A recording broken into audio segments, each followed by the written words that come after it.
Well, here we are again, XFM on a Saturday. Just gone 1 o'clock, Steve, if I'm very much mistaken. But we're not here as such. We're away again, gallivanting around. We've got to do the special sort of best of again. Okay. Which we did a few weeks ago. So this is the best of the last 3 weeks. Which I think is, I think it's the best 3 weeks we've ever had. But I'd like it condensed into 2 hours. Yeah. Yeah, some great music as well in there. Yeah, there'll be some great music interspersed with fine chat that you've already heard. Yeah. Except this bit. This bit's new.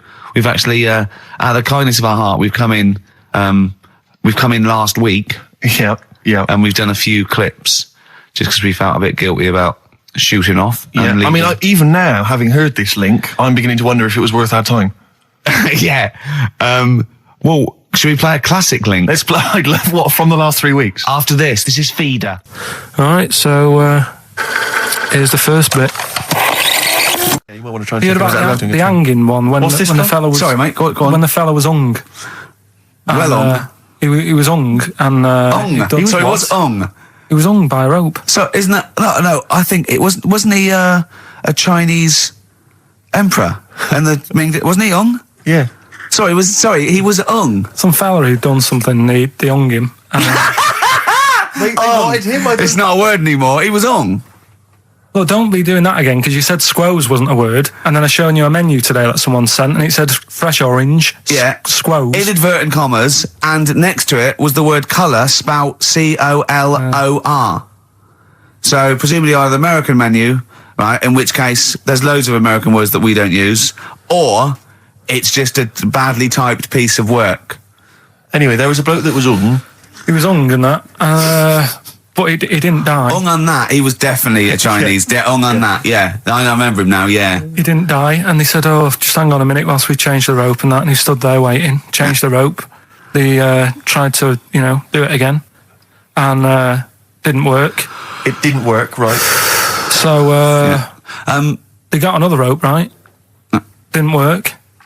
And then they had to let him go because it's like there's a well-known saying or something from this thing. Yeah. What do you make of the first genetically modified baby? Oh, are you worried about this? Do you know what did they do? What?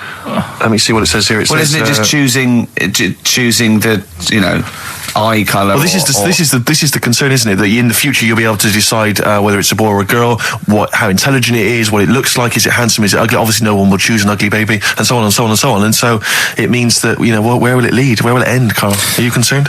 I've thought about this a lot. What will us three look like in the future if they're being genetically modified beautiful people? What will we be like? How will we be considered in society? True, yeah.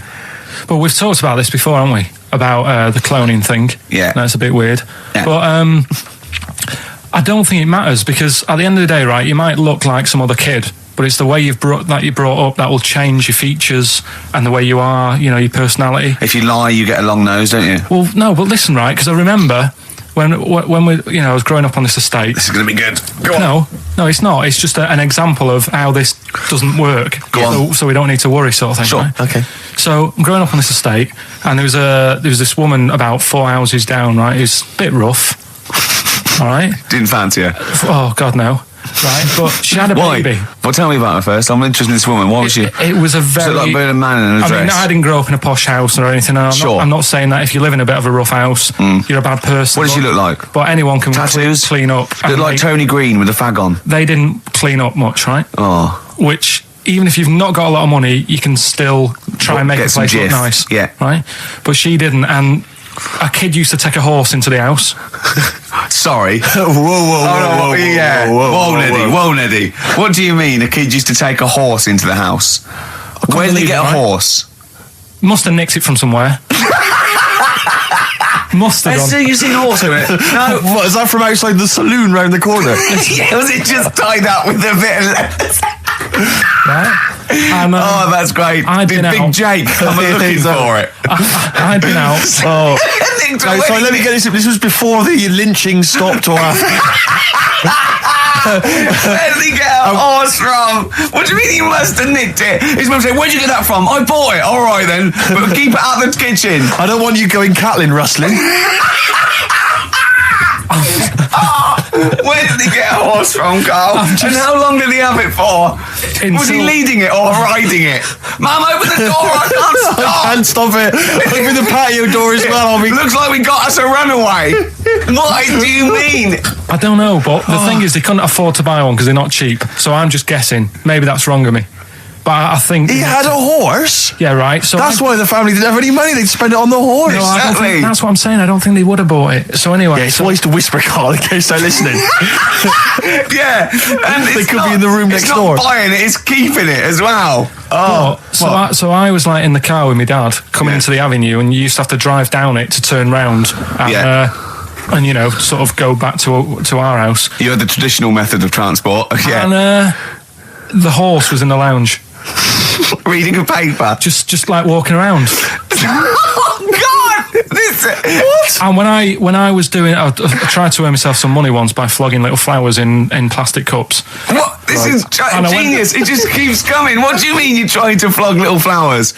What do you mean? Wait.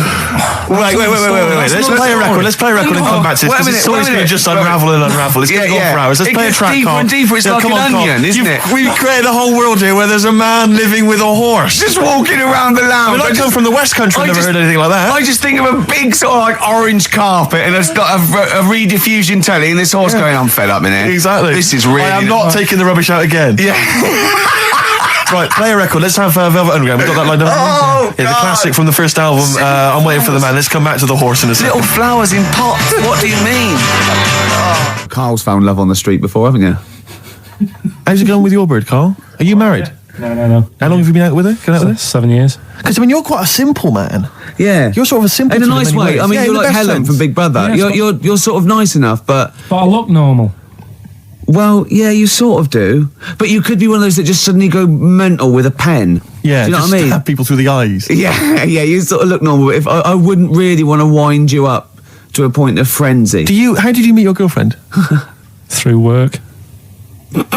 What, through her work? What, you found out and said... We worked at the same place. Oh, you're right. Yeah. You're quite an enigma, aren't you? Could you give us more on that? At work. You met her at work. What, she came in selling sandwiches? She was going through the bins outside. What do you mean you met her at work? Why are you having an attack on me? You're the one who's sad and lonely. No, he's done you again. Yeah, but what I thought was interesting was I just scratched at him and he just went mental. Yeah, no, it's like a bear caught in a trap. It's funny, isn't it? You'll never learn. No, I was just interested to find out what the story was because it might be a really romantic story. Well, it's not. All right, jeez. I mean, the fact he doesn't want to talk about his love affair. I was thinking about you in the week and like... Does it worry you? I mean, you sort of joke about it now, and we're talking about it in the office, you know, like, is Steve really touchy about the way he looks? And, what's this? Where's that come from? He's done it again. He's done you again. I was walking home the other night, and I was thinking about it. And do you worry that when you're old, you will be on your own? You did start it, though, didn't you? Well, Carl, I'm glad you brought this up.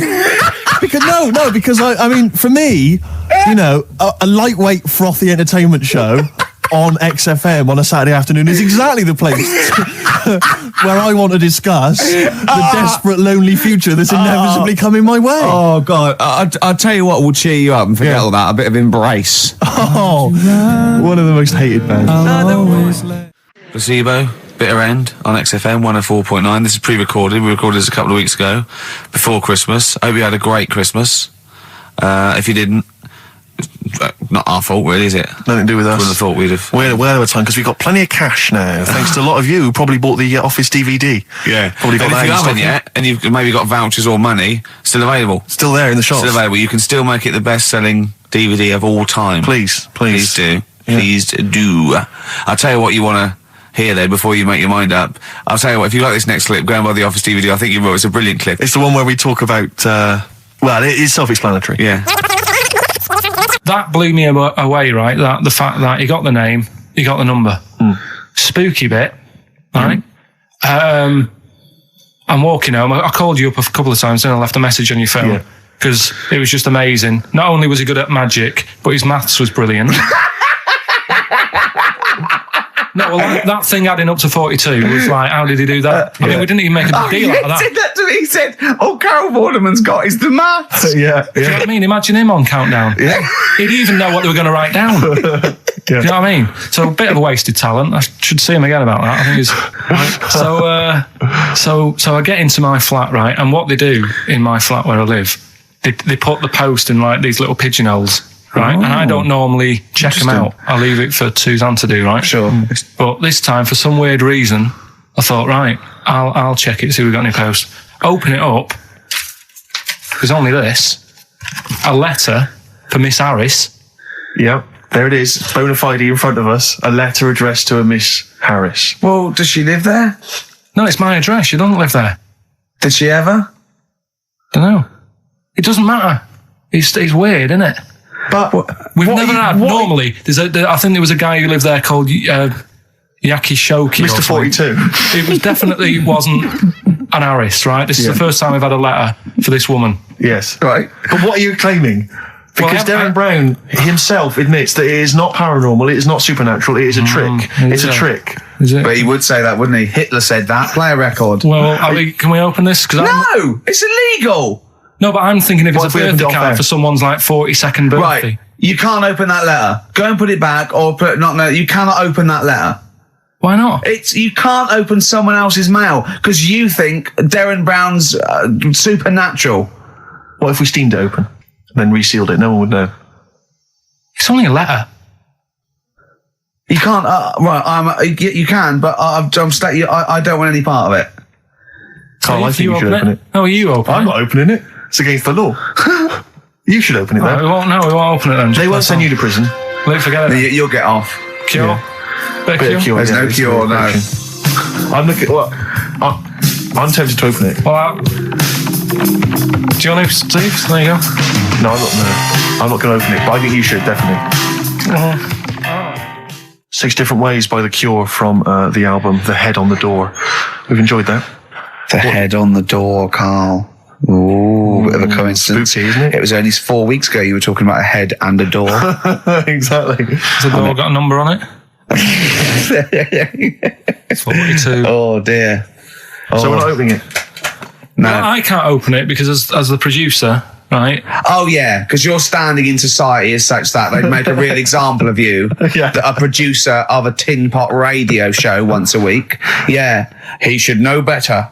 He can press buttons and talk at the same time. Sending down. But they wouldn't try you in an adult court. You would get away. You would get away with it. Just they'd hear you speaking for a little while, and the judge would end up squeezing your head and letting you off. It'd be like those people who train monkeys to break in. Do you remember down in South London? We talked about it in the past, and they were going around robbing stuff, and they trained them to do it. Yeah, I don't think those monkeys would have got in trouble. It would have been the keepers. So, I think XFM would probably take the rap. Will you open it? No, I can't be seen to open it. No, he's a writer-director. Exactly. So am I. I can't be seen to open it. I'll give it here then. Right, I'm having no part of this. That's against the law. But right, I'm having no part of it. Open it. Come on, you started now. Right. The thing is, right, if it's important, we can say maybe she's listening. But do you need the stress? What it could be anything. What are you going to say? We're going to say, oh, and if you are listening, Mrs. Harris, you have got gonorrhea. Call the clinic. Do you know what I mean? It could be anything. Oh dear. Oh well. I think my talk did well. Well, what is it? It's the number 42 on there. What is it? Can you say? Be careful. What? Let me see what it is. What is it? Dear Sir, Madam, your periodical dental inspection is now due. Would you kindly contact the surgery to make an appointment? Mrs. Harris, if you're listening, your periodical dental inspection is now due. You might want to contact the dental surgeon that you normally go to. She could have a faulty tooth. 42. 42. 42. I don't believe it. 42. 42. Oh my God. God, that Darren's good. Darren Brown's good, isn't it? Oh dear. Well, listen, still to come, right? We've got the monkeys thing. Oh, chimpanzee that. And when I was out last Sunday, right, at Johnny's birthday party, Steve was there. Yeah. Got talking about stuff. And a debate that we didn't really finish cropped up. It blew your mind, didn't it? Amazing. Oh, I know about this. Steve told me. This is the infinite amount of monkeys. Or a monkey with a typewriter and an infinite amount of time would eventually come up with the works of Shakespeare. Yeah. There was no debate. It's a philosophical, mathematical problem. There's no debate. It's true. It won't happen. No, listen, Carl, listen. Infinity sorts it all out for you, right? An infinite amount of monkeys at a typewriter, right? They do everything. They type everything. Infinity just sorts it all out for you. There's no getting to it and they're going, oh, well, let's have a look what they've done. This one's come close. Did Romeo and Juliet. It would do it all. It would type everything ever possible, conceivable. Yeah, but it's a mathematical. Well, we've heard your side of the argument, Rick. And I'll be honest with you, it's a persuasive one. But let's hear Carl, because he heard about this in a pub last week. Yeah, so he's got some strong What's your problem with it? What's your problem with it? Well, first of all, right, you're saying it's a load of monkeys. It's not just one monkey. It depends. That can live forever. No, wait. It's either a chimpanzee with a typewriter with an infinite amount of time. He would eventually, by definition, mathematically, type everything ever possible. Okay, or it's an infinite amount of chimps with typewriters, and one of them will type it first time. But already, that's not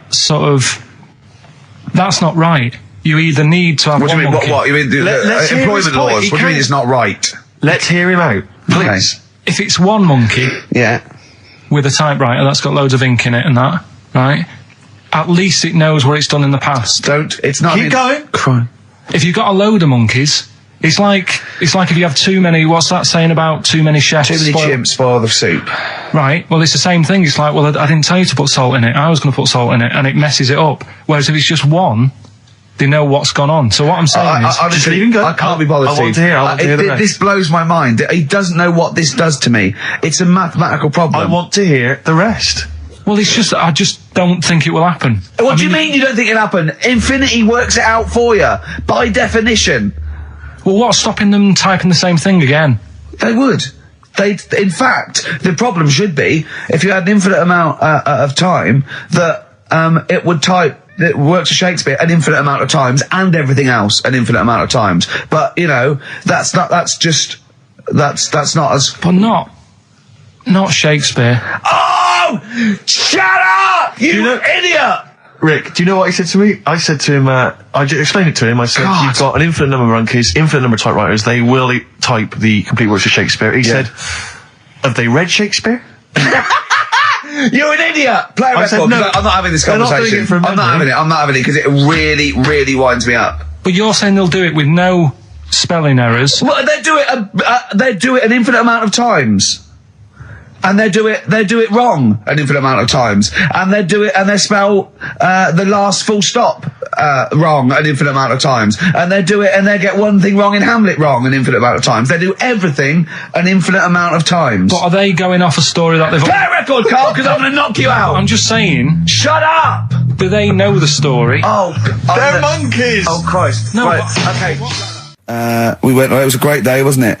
Brilliant round of golf, absolutely brilliant. Such a beautiful place in Stoke Poges, it's like a really posh place. And are you a good golf player?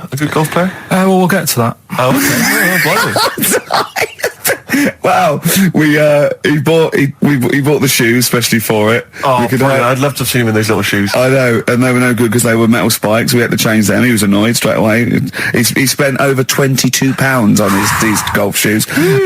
We hired a buggy that was brilliant fun. I was bombing along, wasn't I? I don't drive, but it was great on that buggy. Well, you've been on a buggy with me, and you were a bit scared. Yeah. What? I nearly killed us once. I was just taking banks and things, but you don't see sort of bunkers, and he'd scream and go, stop! And he'd put his foot down the brake, and then I reversed. At one point, he sort of did a handbrake turn next to the lake, and then we had to reverse, right? And you just flick a switch and put your foot down. He did that without looking. I look behind, there's a big oak tree there. He screams, watch the tree, right? So cheap to the hazard. I kept jumping in and leaving him behind because I had to go to my ball. Anyway, so the first shot I got out my driver. I honestly did one of the best shots I've ever done. It went straight down. It was great. I thought, phew, got away with that. Because it's always the first one, because it's a clubhouse and you want to look good. Yeah. So, he tees up, and I've been saying, buy some balls. He just got 6 balls. I was going, what if you lose me? I won't lose 6 balls, right? He tees up, right? Whacks it. It goes miles, like right angles, straight into these the woods, right? He turns around, he goes, go and buy some more balls. So I'm laughing, because it's like impolite to laugh, but he broke the ice for me, and I was falling around, and then his second shot, I go, you know you're off a 3 now. If you take another shot, he went, oh, right. So it's his third shot, he puts the ball down. He hits the ground before it and misses the ball altogether. And I was on my back, wasn't I? Unbelievable. Actually rolling about on his back. And we were terrible. I went round 107. He went round in like 119 or something. Sure. It was just rubbish. How long did it take? 5 hours. Of course. And there was no one around, luckily. But it was fantastic. So then we go and have our meal. What annoys me, I said, right, I'll go for a run. He went, I'll have a bath. I said, I'll see you at 7:45. At 7:55, I have to call him. He's not ready, so he's let me down there. I can't stand lateness or laziness. You hate lateness. And he's let me down. Do you know his excuse? He fell asleep in the bath because there was no light bulb. There's no light bulb in the bathroom. So instantly he fell asleep. And he was late. No, do you know what I mean though, Steve? If you're sort of like nice and warm and what have you. I was tired anyway. I've been stressed out for 4.5 hours, right? My life flashed in front of me a few times in that buggy. So it's all sort of wears you down a bit. I thought, right, I've got a headache. You're going for your run. I'm going to have a bath. I walk in, put the light on. For some reason it didn't come on, but I thought, it's all right. I'll just... doesn't matter. You can have a bath in there. It's summer, so it's light anyway. Well, there's no windows in the bathroom, so... So you were in the darkness? So I'm in the darkness. I nod off because I'm shattered. He calls up, hassling me. So I said, well, it doesn't normally take that long for me because... I haven't got, like, long hair. I've got a dryer and so I can sort of one wipe. Yeah. He's already 10 minutes late, though, when I called. Well, 10 minutes. 10 minutes. Late. This is late, this. Next. Doesn't matter. Dinner wasn't until 7:15, so we had, like, another 20 minutes anyway. So it doesn't really matter. Yeah, but we said 7:45. So he's calling up, hurry up. So I said, yeah, all right. So I get out and dry and like me tackle and what have you. Calls back again 30 seconds later. No, I don't, I don't like that. You're not going to do that, no. Give it a wipe. 30 seconds later, come on. So I end up going downstairs to the meal area. Naked. With a wet shirt on and wet socks. I've got headache as it is. Meant to be a relaxing weekend. But anyway, so we have our meal, which is really nice. And then we're sitting in the bar. I'm having a cigar by the fire. Yeah. We're having a rather nice Pinot Grigio. Yeah. He's there going, I've got a headache. Is this 1955 that you live in? I know. It's so right. We are knackered because he's not used to work. I've seen him moaning, falling asleep. He's not used to it at all. And you've been on your feet for over half an hour. Yeah, right. So we didn't even walk around the golf course. We had a buggy. Yeah. Wasn't even exercise. That was Bowie and Waterloo Sunset. Love that. Love the original. Love Bowie. Bowie was my gig of the year. These are my singles of the year. These are our clips of the year. I'm Ricky Gervais with me, Stephen Merchant. We're just picking some lovely little bits and pieces. Do you remember when we talked about this? What was that one you told me about with the porn? That was a good one. Oh, this was fantastic, right? Right. There was this. Sorry, can I just check now? We're just remembering classic episodes of the Tales. No, this is important. Well, I saw one, right? I saw one on Tales in Respect, right? And it was these two gents. What they used to do, they look down the obituaries and they'd blackmail the wife or the son of a dead eminent person, like might be a priest or a doctor, something like that, and they'd go and they'd say, he bought some erotic stuff from us before he died, and he owes 100 guineas and all this sort of stuff, and they'd pay up because it'd be so embarrassing. They just didn't want them, so they'd just pay him, right? And this one bloke said, who are these people? I'll meet with them. And he goes round there, and they go, your father. He goes, my father could not have bought any erotic material from you. They did it. He goes, he couldn't have. He's blind. Right? And that was the twist. And Carl went, so it was magazines, not videos then. Yeah. Now think about it, Steve. Is that so stupid? Well, presumably it was set in olden times because people, professional pornographers don't tend to call it, erotic material. Yeah. They tend to call it, juicy jugs or whatever. But more than that, I don't understand how a video is going to be any use to a blind person either. I know that you can hear the sound, Carl. Look at him nodding like he's caught me out. Yeah, what sound will you hear? Do. Your meter needs looking at? Yes. Cut. What's then? What's that? Then it's just noises, isn't occasional groans. Yeah. Right. You could listen through the wall at your neighbours. He does. I mean, that's why I save a lot of money. But I thought you were going to point out, Carl, that they could have had a Braille porno. Now, have you thought of that? Look, feel the lumps on that. Exactly. Think about it, Carl. Think about it. You're excited now. Yeah. Your girlfriend's away, Carl. Yeah, but she's great as only under the cupboard. No, she's a good-looking lady. Yeah. 3 holidays Carl's had last year. Yeah. I'd love to have 3 holidays. You've got to start putting the work in there. I had 2 holidays though. No, you had 3 holidays. You went away with Suzanne and her parents. Yeah, well, that doesn't count. It does count. If you book 2 weeks off the firm and you go away and you go, how was your holiday? Go, well, it didn't really count. It wasn't a really good holiday. Can I have them days back, please? My New Year's resolution is to be nicer to you, but well done, you've already broken that. No, but talk sense. Talk sense. You've had 3 holidays this year, and I'm just saying, you're in your 30s now, and 30s is when you should be really putting the work in. That's true enough. To reap the benefits in your 40s, 50s, 60s, 70s, 80s, 90s, and 100. Carl, what's your New Year resolution? What about think before you speak? It's worth. See, I'm allowed to laugh. I'm allowed to laugh at things other people say, Carl. That is a good suggestion. How was your holiday, Carl? It was all right. Right, brilliant. But that I don't see on the ratio of good to bad in Carl's mind. That might be amazing because we never hear him singing the praises of anything. I'll tell you what. Can we have a cracking little tune and then come back and hear about Carl's holiday? I'd love to do that. Let's keep it tight. Love to Tear Us Apart by Joy Division. Now I can't put my finger on it, but that doesn't sound like the original, and it's off a compilation. It sounded a bit fast. I think the vocal was slightly different. If anyone can, put me out of misery, I think it might be in a session of the time or something. Carl, is it a New Year resolution for you? Another one. Maybe when we ask you to get a song, get the original single version. I could be wrong, not some obscure session. Yeah, it does seem different, doesn't it? Very odd. Yeah. Yeah.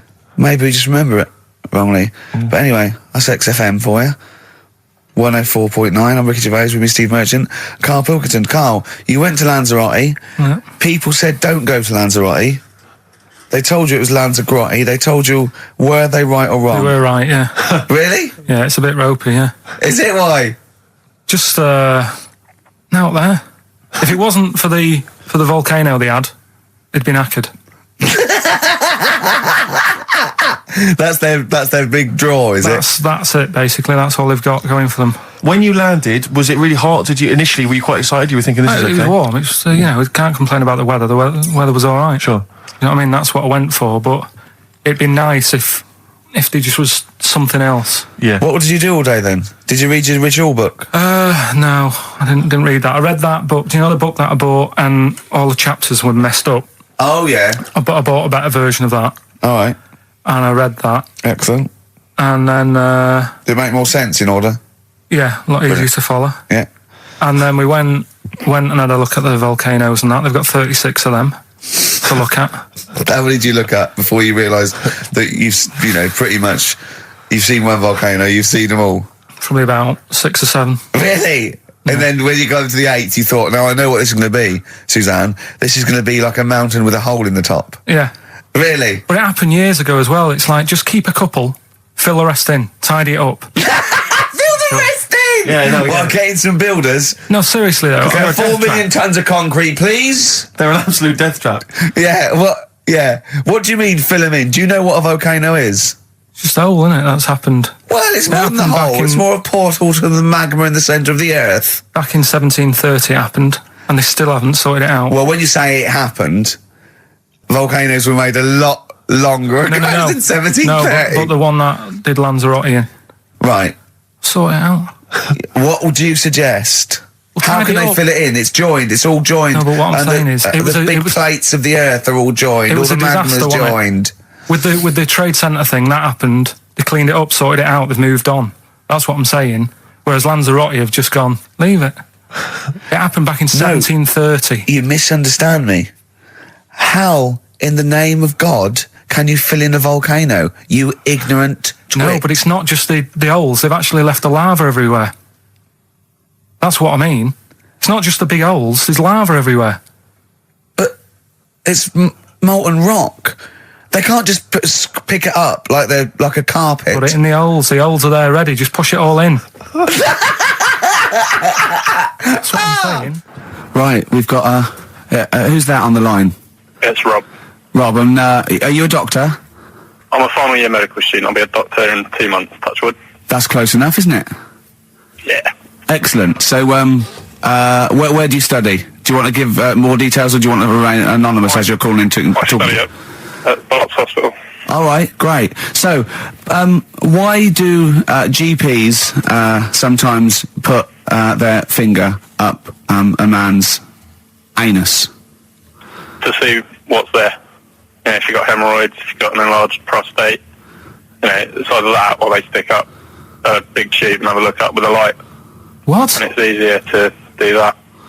Now, are you dumbing this down for us, or are you going to fail your medical exams by saying stick up a big tube with a light? I'm dumbing it down. Okay, come on then. We're all intelligent people here, and Carl. So you tell us what's that called?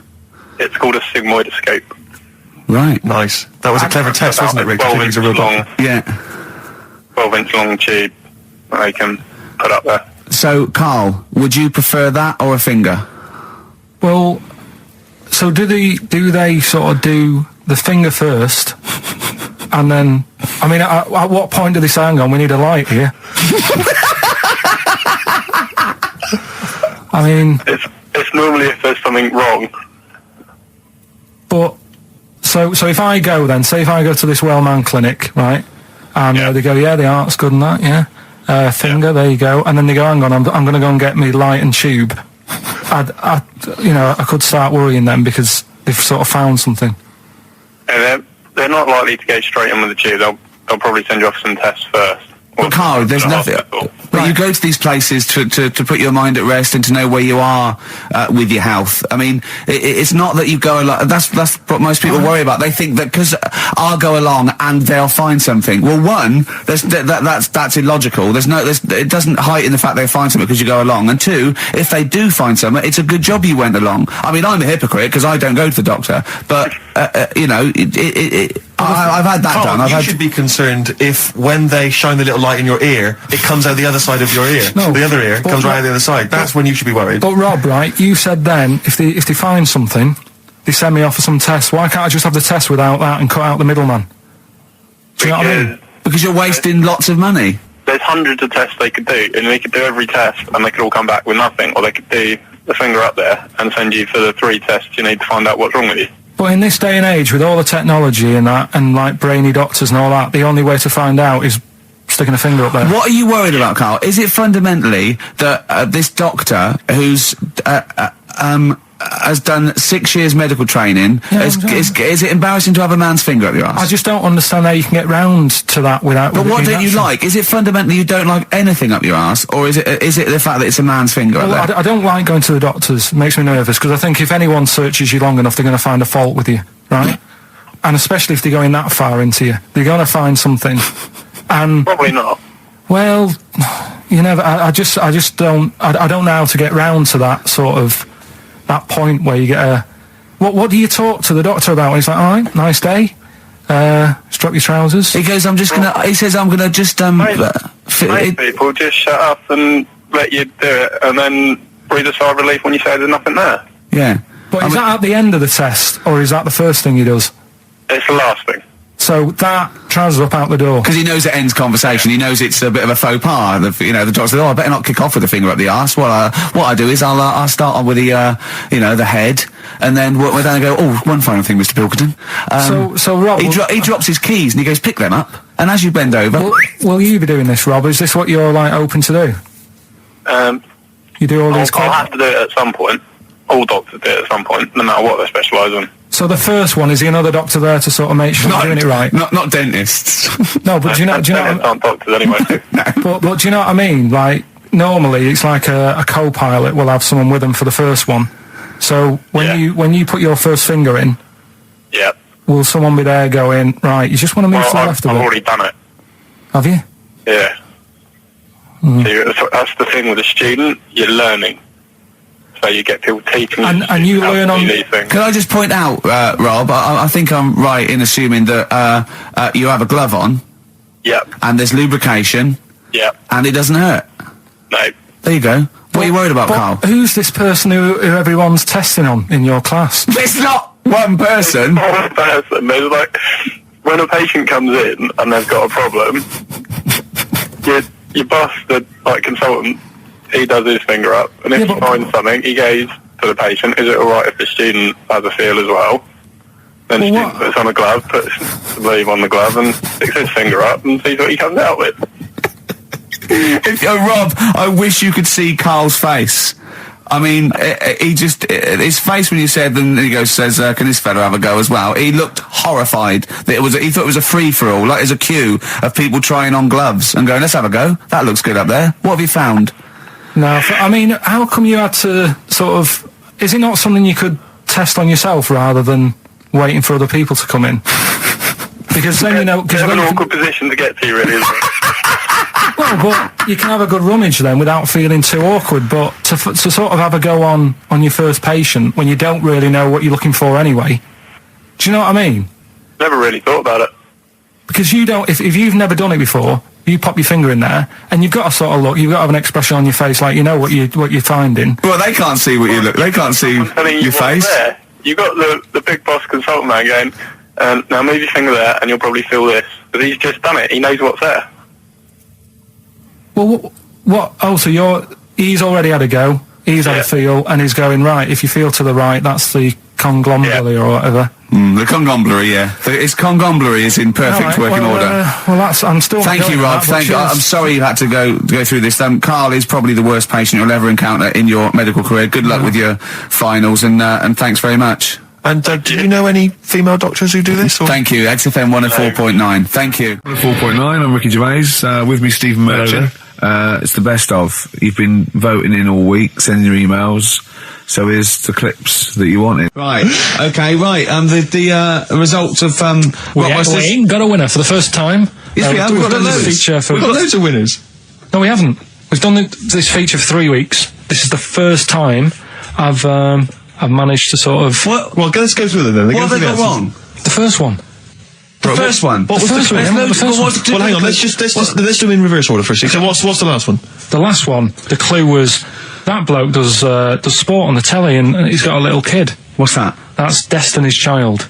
Des, who does ITV Sport, has got a tiny child, right? No, that's fine, they got that. Okay, Destiny's Child. What's the middle one? Right, the middle one.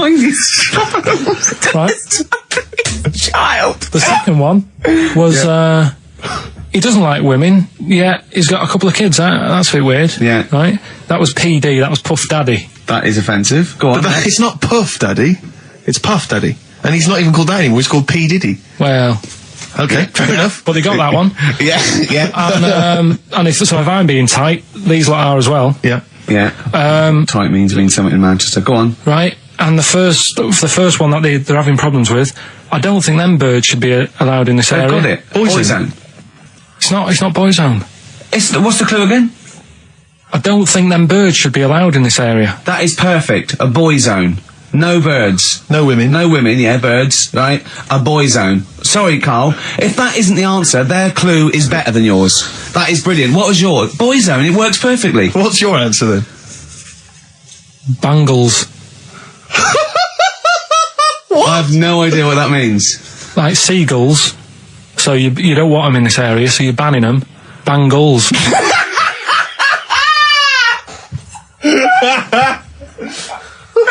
Oh! Well, give it to Boyzone, because Boyzone's better. Don't use birds being loud in this area, it's a Boyzone. I think we should have a rollover. Carl beat them. You have to use his logic, surely. But theirs works. You can't do what am I thinking. No, that's not what I'm thinking. It works perfectly. I think you've got to give it to the ones that got the Boyzone. Well, how about, right, because they didn't actually get into my head and my way of thinking, heaven right? forbid. How about we just keep back the David Attenborough, and they can have, I'll chuck in the Hellraiser, right? Okay. And Blondie album and the Madness one. Okay, pick a winner at random. Pick a winner, Steve. I'm going to give it to Paul Sloman, who got those answers, and he also says, P.S. Carl, you're a moron. So, I'm giving that to Paul, and good luck to him. Right, well, He's got a crazy night tonight. If we can rush these over to him, he's got a cracking Saturday night. Well, if I'm a moron, I might get your address wrong when I send them to you. Ooh. Coming right back at you, Paul. Yes. Carl, you're making noises while I'm talking. Yeah, but you do this all the time trying to wind me up. And I'm not saying Manchester's the best place in the world, but what I'm saying is there's bits of it that I really miss. Yeah. Like last Sunday, right? When I'd met up with Ricky, we had spaghetti bolognese, which was all right. And then I said to him, I need some soil. Damn, I wish you'd invited me. It sounds amazing. So I need some soil. What do you think? You need some what? Soil? Soil, yeah. I need to repot a plant, right? Yeah. So you need to repot a plant? Yeah.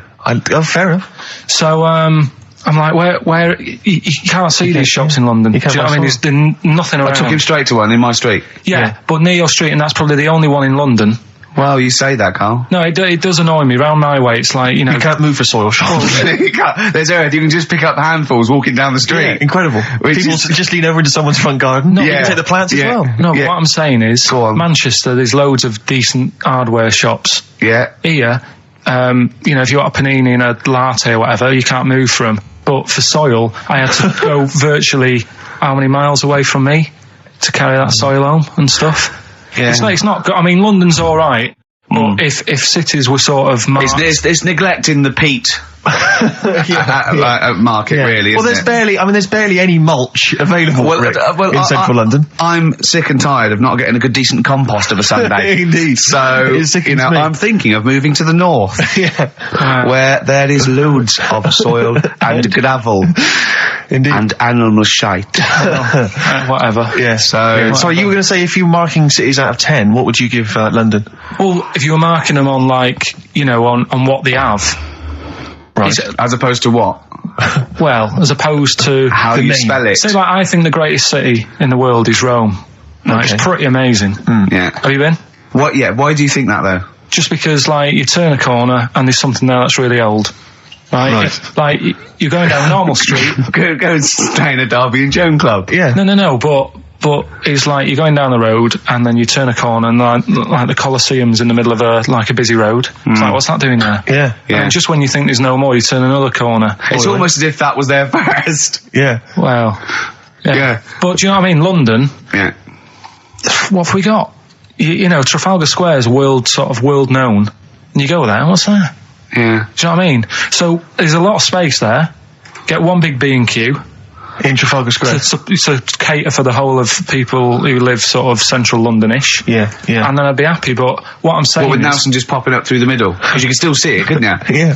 It's a great idea. So B&Q could be like the whole sort of flat thing and make it sort of grey so it looked like rock, and then Nelson popping up. Make it classy is what you're saying. Yeah. Stone clad it. So it looks like you've made an effort.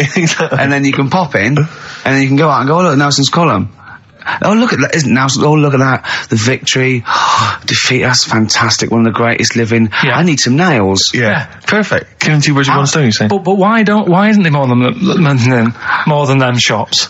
Because when I went into yours, every time I've been in there twice now. The first time was to get a shower head. Right. And I went in there, couldn't resist buying something else. I ended up getting some super glue as well. Like me. Hey, big spender. And then, last Sunday we went in there, got 2 bags of soil, not one, I bought 2. And I bought some scissors to cut plants with. Secateurs. Well, you never know when you want, you might need more soil, I suppose. Well, I've got stopped out now. Where'd you keep it under your bed? Sorry, this isn't going out, is it, this conversation? It's not going out on air. I got a feeling it might be. You're joking. We better play a record. Okay. Play a classic. 100 Reasons. If I Could. Ladies and gentlemen, will you please welcome to the stage Pop Will Eat Itself. Carl, have you got like a sound effect or something of like get the atmosphere we're going to test? Cheering. We'll seek it out with. Have you got something there? Have a look on there. I'm just looking in the NME. for the kind of forthcoming gigs of the smaller known bands, and it might be a useful place to just begin the. Ladies and gentlemen, peoples around the world, will you please welcome to the stage Chumba Awamba? Have you got a sound effect? Have you got one? Nice, yeah. Ladies and gentlemen, will you please welcome to the stage the Parkinsons? They're playing in Leicester this week, so look forward to that. That's a good plug, isn't it? Let me see who else. If anyone wants to pop down to Leicester to see the Parkinsons. Ladies and gentlemen, please welcome to the stage Cyclefly. Okay. Oh, there's a genuine one here. This is someone. Simon's emailed and he says, "Will you just test this name for us?" Okay, Carl, if you can. There you go. Ladies and gentlemen, will you please welcome to the stage Coach? Not utterly convinced. No, it's not too bad. It's not. I'm worried about the sound effect. We start to sound like Chris Moyles or something. He's a top broadcaster. Everyone loves him. Losing weight as well. He is hilarious. funny man. Just there's one more coming here. I'll just check this one. Ladies and gentlemen, will you please welcome, this is Chris Oxford. Ladies and gentlemen, please welcome, meanwhile back in communist Russia. Is that a band? I assume so. I assume it's his band. Yeah. Steve, I will play great old tunes to the cows come home. We got to give them a little bit of Dandy Warhols and Air and Athlete. I know that, and they're great, they're good, right? But, I wanted to play a Cat Stevens song, but I thought I'd better not, because I've, play that a little bit. And we quite like resurrecting old reputations, don't we? People like Elton John who had bad faces, or David Bowie. People whose names now are largely laughed at in the serious rock circles. Or people might not have considered. I thought Cat Stevens, Rod Stewart, I thought. Was he Rod Stewart? Many people now are thinking of the leopard hot pants and the ludicrous hair. I think I'm sexy and all those sort of awful stadium sort of disco things, but he wrote beautiful tracks from Maggie May and I thought, hold on, two birds with one stone. What about a Rod Stewart song written by Cat Stevens? Wow. Is there such a thing? The first cut is the deepest. Let's hear it, Rick. On this album as well is The Killing of George. Georgie Part 1 and 2, remember? About the gay bloke. Georgie Boy was gay, I guess. His favourite song. Carl's favourite song. Yeah. Right? Yeah. And I was going, oh yeah, I remember that, yeah. I said about, and I said, did not intend to take his life. He just pushed it when he gets mugged and killed. Do you know what he said? I was sitting outside, I was singing, and he went, well, as I said, they go out too late. They go out too late? He meant gay people go out too late. He went, no, they do. I went, what do you mean? He said, they're always out, they go out when people are coming home. He said, if he'd have been in bed by 10, he'd still be alive today. That's a sobering lesson. And he went, there's one that works here and he's shattered every Monday. Oh, if you're gay and you're listening, just be in bed earlier. Go out when sensible people go out. Yeah. You're right, we're not on the continent, Carl. If you're gay and you're not in bed by 10, go home. Yeah. I don't get it. No, like, again, I spoke to you in the week, and I had much better things, like when I tell you about Brian Blessed climbing Everest, and for some reason it made him, it played havoc with his belly, and he followed through and he had to clean up. Shut himself? Yeah, using ice and snow. Why are you telling me that Brian Blessed, in what way is telling me that Brian Blessed shit himself once in any way educational? Because I was saying how he was climbing Everest, right? Right. I give it to him. He's an actor and that, but he gave that a go. Yeah. Right. He played.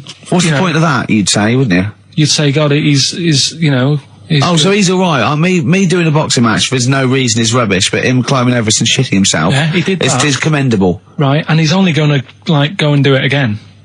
He's going to climb it again. Yeah, but he might not shit himself this time. Yeah, what's the point in going? Nothing's changed up there. Yeah, good point. Yeah, good. Been? Well, it has. They've probably cleared out by now. Right, but it's slip on it. I can't read about Brian Blessed. Is it actually true, or have you libelled someone else? It was an interview with him in it. And what did he say? Oh, come on! What did he say? He said I climbed Everest and I played havoc with me belly.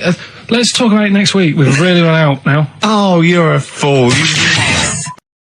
Kings of Leon, California Waiting. Steve, the public have been waiting for us to return. Well, that's true enough. All right? Yeah. They had the best of last week. Was a joy. They had Camfield and us without Carl the week before. But it's been a while since we've all been together. I'm Ricky Gervais. With me is Steve Merchant. And over there, with his little sunburnedy, baldy head, little Karl Pilkington. Hey. All right? Yeah. That wasn't Steve slapping me head then, by the way. No, that was just him clapping, like Steve Wright in the afternoon. It's a great show. Because it is a good show. Yeah. He's so pleased that we're a posse. Yeah. And we're all back together. 3 holidays Carl's had last year. Yeah. I'd love to have 3 holidays. You've got to start putting the work in there. 2 holidays then. No, you had 3 holidays. You went away with Suzanne and her parents. Yeah, well, that doesn't count. It does count. If you book 2 weeks off the firm, you go away and you go, how was your holiday? Go, well, I didn't really count. It wasn't a really good holiday. Can I have them days back, please? My New Year's resolution is to be nicer to you. But well done, you've already broken that. No, but talk sense. Talk sense. You've had 3 holidays this year. And I'm just saying, you're in your 30s now, and 30s is when you should be really putting the work in. That's true enough. To reap the benefits in your 40s, 50s, 60s, 70s, 80s, 90s, and 100. Carl, what's your New Year resolution? What about think before you speak? It's worth... See, I'm allowed to laugh. I'm allowed to laugh at things other people say, Carl. That one, that is a good suggestion. How was your holiday, Carl? It was all right. Right, brilliant. But that I don't see on the ratio of good to bad in Carl's mind. That might be amazing because we never hear him sing the praises of anything. I'll tell you what. Can we have a cracking little tune and then come back and hear about Carl's holiday? I'd love to do that. Let's keep it tight. Love to Tear Us Apart by Joy Division. Now I can't put my finger on it, but that doesn't sound like the original, and it's off a compilation. It sounded a bit fast. I think the vocal was slightly different. If anyone can, put me out of misery, I think it might be in a session of the time or something. Carl, is it a New Year resolution for you? Another one. Maybe when we ask you to get a song, get the original single version. I could be wrong, not some obscure session. Yeah, it does seem different, doesn't it? Very odd. Yeah. Yeah. Maybe we just remember it wrongly. But anyway, that's XFM for you. 104.9, I'm Ricky Gervais with me, Steve Merchant. Karl Pilkington. Carl, you went to Lanzarote. Yeah. People said don't go to Lanzarote. They told you it was Lanzarote. They told you, were they right or wrong? They were right, yeah. Really? Yeah, it's a bit ropey, yeah. Is it? Why? Just, out there. If it wasn't for the volcano they had, it'd been knackered. That's their big draw, is it? That's it, basically. That's all they've got going for them. When you landed, was it really hot? Were you quite excited? You were thinking this is okay? It was warm. It's we can't complain about the weather. The weather was all right. Sure. You know what I mean? That's what I went for. But it'd be nice if there just was something else. Yeah. What did you do all day then? Did you read your ritual book? No, I didn't read that. I read that book. Do you know the book that I bought and all the chapters were messed up? Oh yeah. I bought a better version of that. All right. And I read that. Excellent. And then... Did it make more sense in order? Yeah, a lot easier to follow. Yeah. And then we went and had a look at the volcanoes and that. They've got 36 of them to look at. How many did you look at before you realised that pretty much, you've seen one volcano, you've seen them all? Probably about 6 or 7. Really? Yeah. And then when you got to the 8th, you thought, now I know what this is going to be, Suzanne. This is going to be like a mountain with a hole in the top. Yeah. Really? But it happened years ago as well. It's like, just keep a couple, fill the rest in, tidy it up. Fill the rest in? Yeah, no. Well, getting some builders. No, seriously though. Okay, 4 million tons of concrete, please. They're an absolute death trap. Yeah, what do you mean fill them in? Do you know what a volcano is? It's just a hole, isn't it? That's happened. Well, it's more than the hole. It's more a portal to the magma in the centre of the earth. Back in 1730 it happened, and they still haven't sorted it out. Well, when you say it happened, volcanoes were made a lot longer ago than 1730. No, but the one that did Lanzarote in. Right. Sort it out. What would you suggest? Well, how can they fill it in? It's joined. It's all joined. No, but what I'm saying is... the big plates of the earth are all joined. All the magma's joined. With the trade centre thing, that happened. They cleaned it up, sorted it out, they've moved on. That's what I'm saying. Whereas Lanzarote have just gone, leave it. It happened back in 1730. You misunderstand me. How, in the name of God, can you fill in a volcano? You ignorant twit. No, but it's not just the holes. They've actually left the lava everywhere. That's what I mean. It's not just the big holes. There's lava everywhere. But it's molten rock. They can't just pick it up like they're like a carpet. Put it in the holes. The holes are there ready. Just push it all in. That's what I'm saying. What exactly is there then? Is it just a kind of moon-like kind of surround with just kind of dust and rock? That's exactly what you see. I was there when the Mars thing went wrong. I would have just sent a camera crew there, filmed a bit of that, right, and say, here we are, this is it. Ignore the little coffee shop in the background, right? This is Mars, because that's where it's like just loads of dust, holes everywhere. Tidy it up. Little round-headed aliens complaining, whinging, just like Mars. Yeah.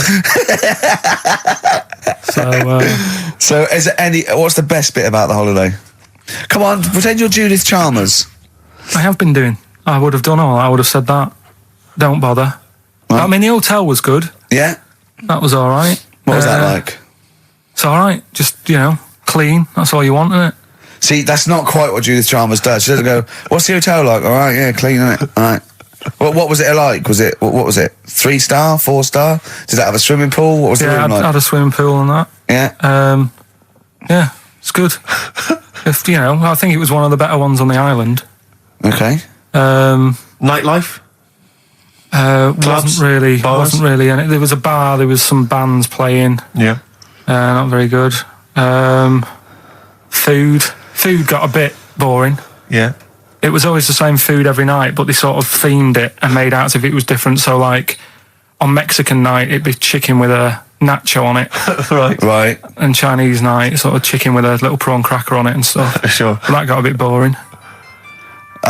That's me just turning on my phone, because I want to read to you a text that I got from Karl. I think you sort of sum up the holiday in this text, don't you? Do you remember it? I can't remember. Let's have a look. Let's have a little look. Instantly, what did Suzanne, your girlfriend, make of it? Similar view to you, that they should fill in the holes? Yeah, it's just that thing, you see, I went on a coach trip, right? And you go and see the volcanoes. Like I say, there's 36 of them. Yeah. Which, how many do you need? And when we're on the coach going round all these volcanoes, the fella on the front's going and look out your left window at the moment, and there's a volcano. And if you quickly look out at the right-hand side there, there's another one. Right. And on the left, he's just like, all right, we've seen it. Sure. Do you know what I mean? Yeah. And that trip, we'll talk about that trip in a bit. Right, this is the text I got from Karl, right? All right. Been up to a volcano. Been in some dead artist's house who built his house in the lava. They said they would show me science with volcanoes, but all they did was chuck some water in a hole and it shot up in the air. No dwarves in the canteen, no scousers here, but there is a Swede woman with a big head. She looks effing gormless with a cap on. All right? So a little reference there to... A Swede woman? What's that mean? Do you mean Swedish? Yeah. Or she looked like a vegetable? No, the Swedish woman. But they've all got sort of quite big bill, aren't they? And I sent him a text. Oh, well, it's just good to be on holiday because, I'm working. He sent back, so am I. Just been watching Sky News. There is a school for monkeys who want to get a band together. Is that monkey news for later?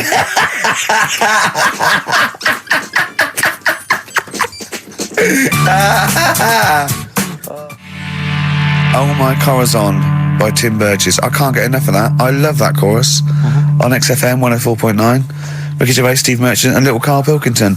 But it was a nice holiday. Yeah, it's all right. It's just, I went there to relax and that. Exactly. Did a little bit of that. Trying to think of some new, features and stuff. Sure, always working. 3 holidays a year, Jesus. Oh, well, not really 3. Oh, two. It's all one big sort of like work thing to me and Steve. 2 holidays, isn't it? Work hard, you need the holidays.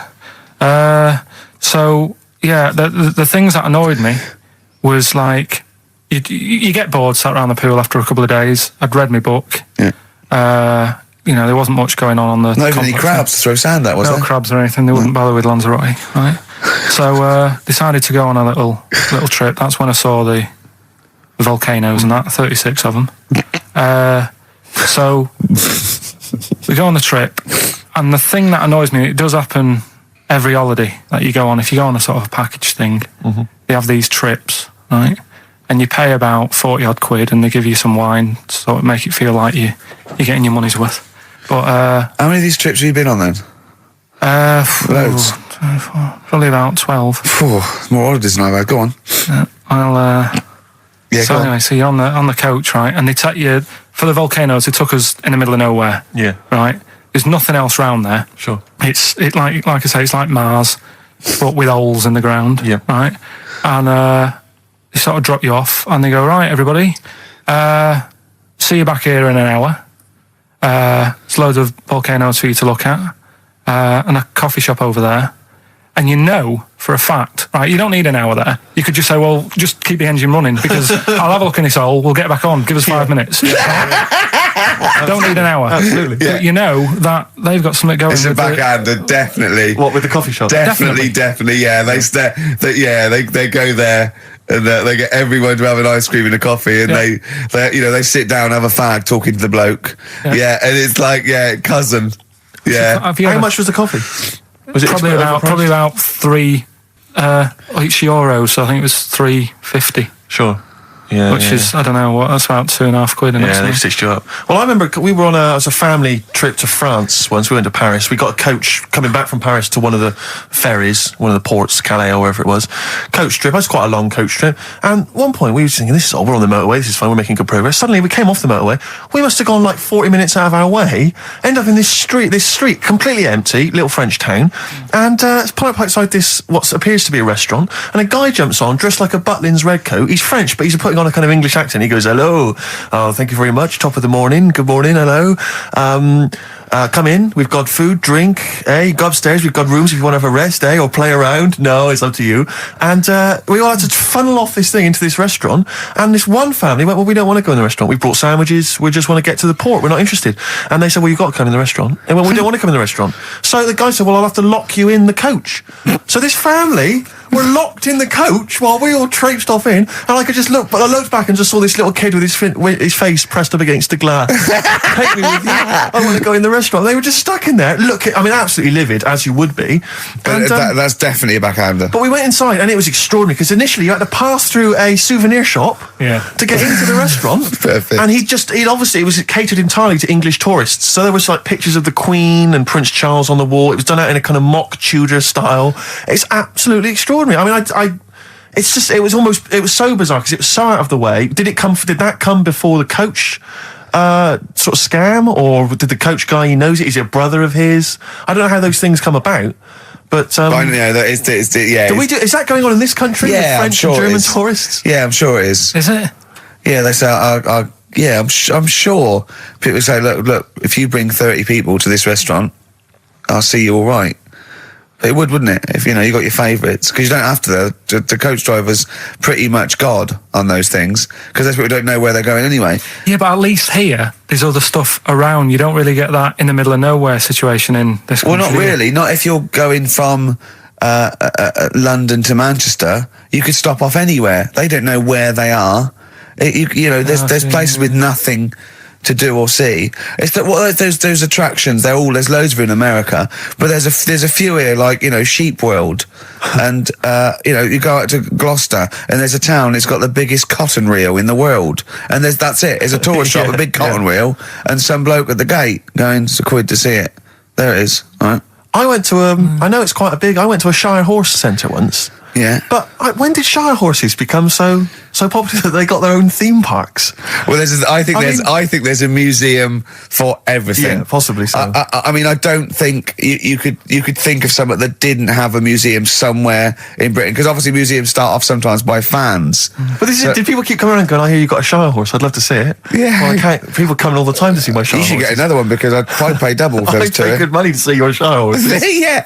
Shire horses. Have you seen them? They don't do anything. They're not like monkeys. They're just not like grand, monkeys, elegant creatures. But you look at them in a picture or look at them in real life, pretty much the same thing. They're not doing anything. If they could train a Shire horse to swing on a rope and masturbate, exactly. I'd pay double. You pay good money. I'd pay double for that. Yeah. There's a museum in Italy when we went there a couple of years back. Suzanne had like one of those little guide things. Museum there just for spaghetti. Yeah. I mean, we opened a restaurant. Yeah. Was it interesting spaghetti? Spaghetti in different shapes? Don't know, I didn't go. I went to see a big hole in the ground. Sure. Can't get enough of them. Well, but out of 10 then, what would you give it out of 10? All in all, food, location, Like, relaxation, enjoyment. Yeah, that's 6. Okay, brilliant. 6, yeah. Next week, where are you going next week? You're not on holiday next week? I don't know. Going away with Suzanne's mum and dad again. 5 holidays. Play a record. You've got to put some work in. You're in your 30s now. You've got to knuckle down. Star Sailor, Silence is Easy on XFM 104.9. Now, we've got a few ads coming up, which is we're loving that. It tells you what to buy and when to get it and everything, which is a sort of information service. But after that, a welcome return by popular demand of Rockbusters.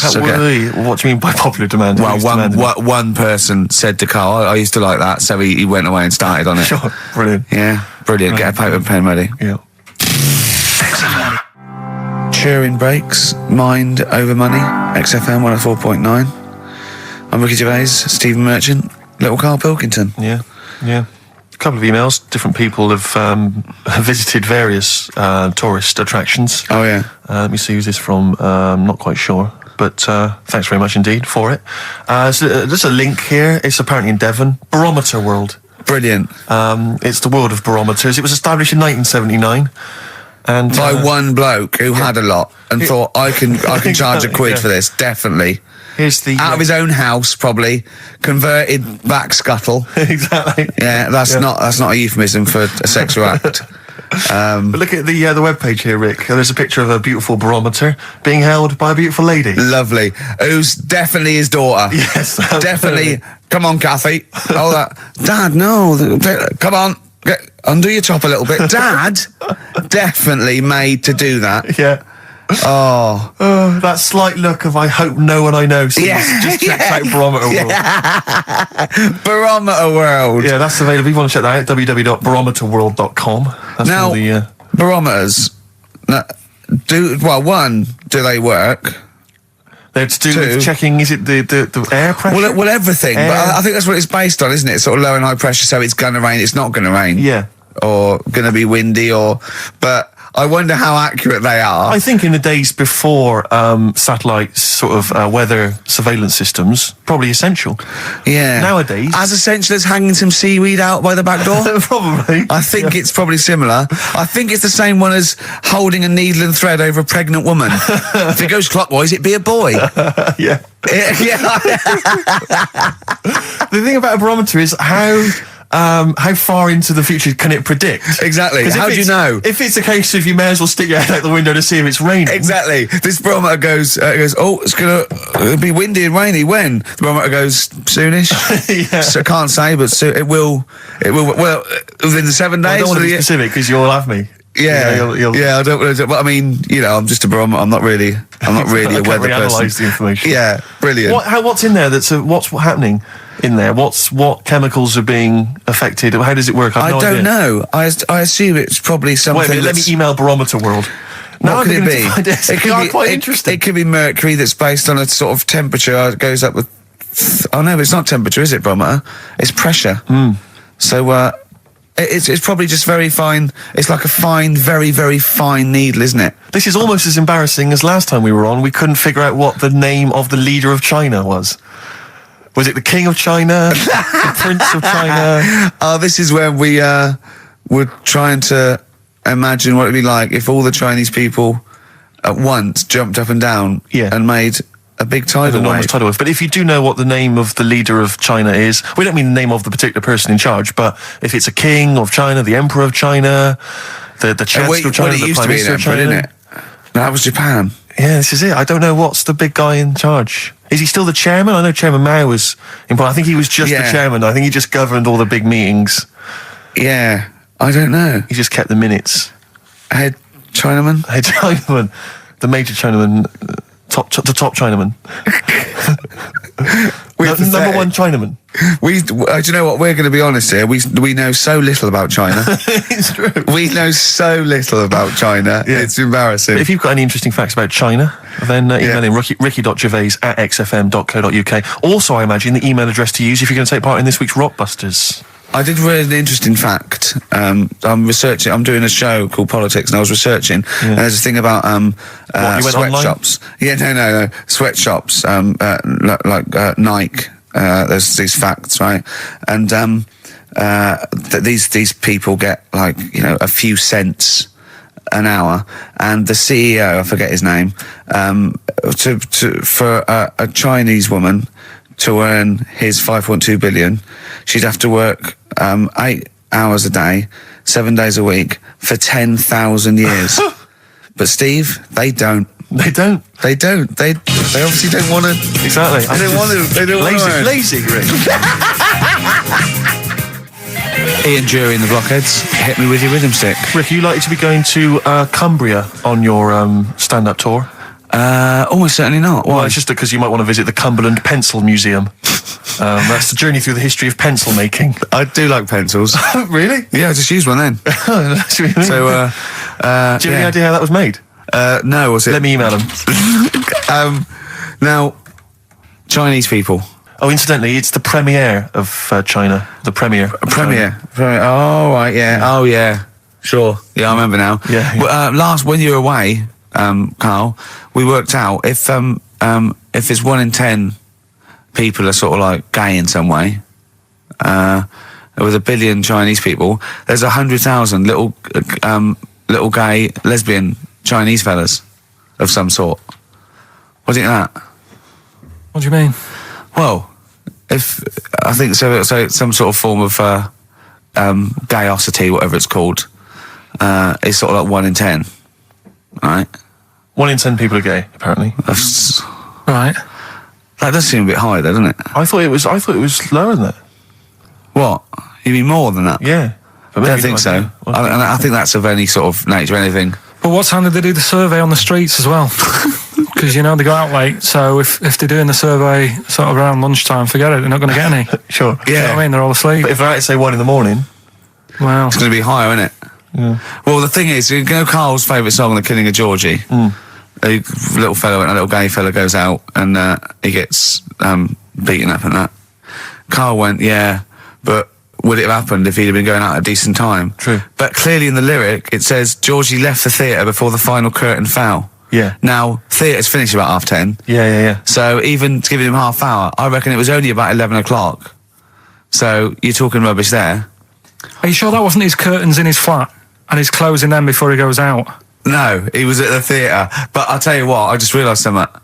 Maybe where most people were going home after theatre, he was just going out. Exactly. That theatre to him is like a matinee. Exactly. Isn't it? He's off out clubbing, isn't he? He's off down, he's going to get some ammo, he's going to get a couple of butt plugs, and he's not even going to start dancing till midnight, is he? Have any of us ever met any gay people? It's just, I mean, our view of them is, I don't know. Email in if you've met a gay person. Yeah. Tell us where we're going wrong. Yeah, have any of us ever met a gay person? I mean, the way we talk about it is just like, have we ever met Chinese people? I've seen them out there wandering the streets, but I don't think I've ever had a conversation. No, here's the irony. I definitely know and have met more little gay fellas than little Chinese fellas. Yeah. Have you ever had any little Chinese friends? There was a girl at school who was Chinese, but she was kind of inscrutable. I couldn't get close to her. She was sort of mysterious. Rockbusters? Yeah, brilliant. Right then, this is where I give you a little cryptic clue and some initials, and it sort of makes up a band or an artist and stuff like that. Yeah, sort of being the operative phrase there. Yeah. Let's see how he reads this clue. Yeah. This is going to sound like Oscar Wilde. Clue number 1. 3 different clues. Clue Oscar number Wilde 1. was Chinese, apparently. Was it? Yeah, it was illegal then. Right. Will you leave the entrance to my garden alone? Sorry? Right. Will you leave the entrance to my garden alone? Are we back on the gay thing, or is this the clue? That's the clue. Right. Clue for Rockbusters number 1. Will you just leave the entrance to my garden alone, will you? Right, that doesn't count because I know what it is.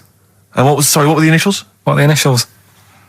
GG. Correct. Yeah, right, but you've got to pronounce the artist correctly. I'll pronounce the artist because I know what it is. Don't ruin it. No, when the answer comes, I'll pronounce the artist. Right, can we just focus, please, on the quiz? Go. What was the clue again? Give it again. Will you leave the entrance to my garden alone? Stop messing with it, right? GG. Okay. Right? Next. Doesn't count. Next. Incorrect. Don't phone, but you can send a message on my mobile if you want, right? That's T. It's another little easy one. And the last one, we were sharing out the mail sheet. Right, that doesn't count either. Can we just fuck Rick? I know what that is. I don't care. We'll come to that later. Yeah. And number 3, we were sharing out the male sheep, and I think I got the best one. Right? DG. Yeah. So quickly again, will you leave the entrance to my garden alone? Stop messing about with it. Yeah. Right? GG. Yeah. Don't phone, but you can send us a message on my mobile if you want. Right? That was T. And the last one, we were sharing out the male sheep, and I got the best one, so that's good. Right? DG. All right, ricky.gervais@xfm.co.uk. Have we got any prizes? Do you want to have a look? Well, don't worry about it. Don't worry about it. Have we got any prizes? Just look, the clues are rubbish. The clues don't work. The show is. I mean, this is pathetic. Play a record. That's what it should be called. And the clues don't work. Blur. Out of time on XFM. Well, we're not out of time. We've still got an hour left, boys. Hey! Luckily. Brilliant. A lot of emails, obviously, about the Chinese. People as fascinated as we are. I don't want to discuss it, interminably, Rick, because there's so much to say, and we've said most of it in the past. Yeah. Get a couple of emails. In fact, I think, Carl, you told us this information. Remind me of it again. If all the Chinese people in the world were in a line on that, because there's loads of them, you'd never get to the end of it. Right. No, it's not that. It's no. If all the Chinese people formed a line and started walking out of China, you'd never get to the end of it. That's what I just said. No, it's because though. They'd be having babies. You know what I mean? Still, it'd be adding to it all the time, wouldn't you? But would they be walking and shagging and having babies as they're walking out? Yeah, that is. I'd love to see someone organise that. Maybe the Record Breakers team. I tell you what, I'd love to see Ross McWhirter or Norris, who is it? Who's the one that's alive? I forget Norris, I think. Norris, right? I'd love to see him to coordinate that. Yeah. 1.2 billion little Chinese fellas. Boy, girl, boy, girl, boy, girl. Yeah. And where are they walking out of China? Which exit are they taking? They're taking the... Through Tibet? Or? I think it's the Gate 9 Slip Road, the M43, right. to St. Petersburg. Right. And they go, and walking and shagging. Yeah, exactly. Yeah. Because some presumably are dying as they're leaving. No, but they live to 120. That's true. So they claim. So, well, we know Carl's theory on that. Do you want to just tell new listeners your theory about when all these Chinese people get the records for oldest people in the world? Come on, what's your theory, Carl? Leave it. Carl, just that they're probably lying. Why? That's all. Because a lot of them don't age that well. Some of them do. A lot of them don't, and they always look older than they are. I read the other day, right? Do you know the one who was the oldest woman in the world, right? Chinese woman, right? The way she did it, it was. She didn't die.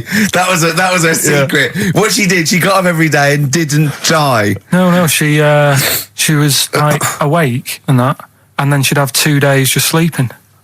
Right. So she wasn't really that old. What do you mean? Well, she'd only sort of lived half of her life in a way. Well, we all live 2/3 of our life, don't we? No, but she was like awake and that, and then she'd go, I'll go to bed, and then that'd be it for 2 days. Talking of sleeping, oh man alive, I went to see the last part of the Lord of the Rings trilogy. Why? Well, it's like a family thing now. Every Christmas, my family and I have been going to see the Lord of the Rings, the next instalment. It's like a family thing. What will you do if they keep making them? Oh, I'd say I've wasted now about 10 hours of my life with that tripe. You can never get that back. I can never get that back. That's what Peter Jackson owes me. 10 hours now he owes me of my life. It is absolute drivel. Well, I know. We've said this before. I don't want to harp on again about it, but I cannot fathom why everyone is so excited and loves these films so much. Like you say, people review saying it's the best film ever. I think this is the greatest movie I'll ever see. And I don't... It's like they go, oh, but look at all the fight sequences. But Tolkien being up there in literature, like, you know what I mean? It's sort of like Shakespeare. Tolkien. No! Yeah. No. But what is it that he's writing about exactly? I don't know. Little midget fellas who can't get shoes. I mean, I've got big feet. I've got size 14. I can get shoes. Oh God! Send off from mail order. I know it's like Harry Potter taken seriously. Yeah. But I know who's watching it. It's like these people who are watching it are obviously nerds, people who live in Forbidden Planet. They love it. They can't believe their luck. But that's the core audience, but it's obviously bigger than that. But then it's also people who can think they have a go, like menopausal women thinking, well, I'll write a book then. the Globplin came into the cave. Exactly. Right? And they're sort of like 13-year-old sons who's never shown interest in anything except glue now writes orc Yeah, exactly. on his exercise book, and so they're loving it. It's like, it's sort of uniting, bringing people together. But at the end, right, I mean, it's taken them now like 9 hours to get from one part of Middle Earth to the end, to the other end, so they can destroy the ring, the evil ring. Did they do a line? Was it? I don't know what they... Like those little Chinese fellas. And it's taken them 9 hours of their time and my life as well to get there. And at the end, they all say goodbye. They do it in real time. Why didn't they edit it? I mean, that's what it felt like. It really, it must have taken them less time, within the sort of logic of the book to get there than it did to me to watch it. And at the end, they sort of say goodbye to each other and they all hug. So there's like, there's little midget one, Frida, saying goodbye to, Bjorn. What are they called in the thing? Because are they PC in it? Are they called like midgets and dwarfs? No, they're called hobbits. Oh, are they? Yeah. So we should call small people hobbits from now on. That's what they are, just to make it kind of topical, and they'll like that as well. Give them sort of, So if you see a little, on the way home, if you saw a little midget fella, 4 foot midget fella, just say, "Excuse me, hobbit." Yeah. Okay, that's fine. Call him Frodo. Right, Frodo. He'd like it. He'd love it because everyone loves the Lord of the Rings. They love it. No, everyone loves the Lord of the Rings. In the end, if you ever get to the end, they all hug each other. They say, well, basically Frodo has to say goodbye to all his other little fellas, and so he's hugging us. I don't know how many of them there are, and he's hugging them, right? And it is the most interminable thing I've ever seen. It's like the music's playing. They look into each other's eyes. He hugs them. He hugs. They pull back. They look at each other again. That's like, we'll never see each other again. Then he hugs the next one, and I was just screaming. I was thinking, hug, just one big group hug. Yeah. Then we can get out of it. Like an American football team. Exactly. Just go, and knock Not heads. each individual one. I mean, it's dragging on and on and on. And apparently on the DVD, there's like an extra sort of 20 minutes of extra footage of scenes he's cut out. Who's watching this tripe? Who cares? I don't know. I genuinely, have we lost some of our popularity by slagging off Lord of the Rings? I don't care. Screw them. If you love it, if you can't live without Lord of the Rings, screw you. I don't want you as a listener. I can't fathom it. Really, Rick, it's not like I'm trying to be wayward or controversial. I can't get my head around the popularity. But doesn't Harry Potter annoy you as well, though? Yeah, but at least it's kind of over in an hour and a half. Is it? I haven't seen it. And I went to the toilet 3 times during the course of the film. Really? It's unbelievable. The woman sat next to me. Sexy stuff in it, was there? Some of those little pixies with the pointed ears. It just took me back to all, Mr. Spock. All those glorious days. But it really is just. I mean, have you seen any of them? You've not bothered. I've seen one, and it was long, and I thought it was nicely filmed, and I thought, well, okay, I'll just get through it. I even think,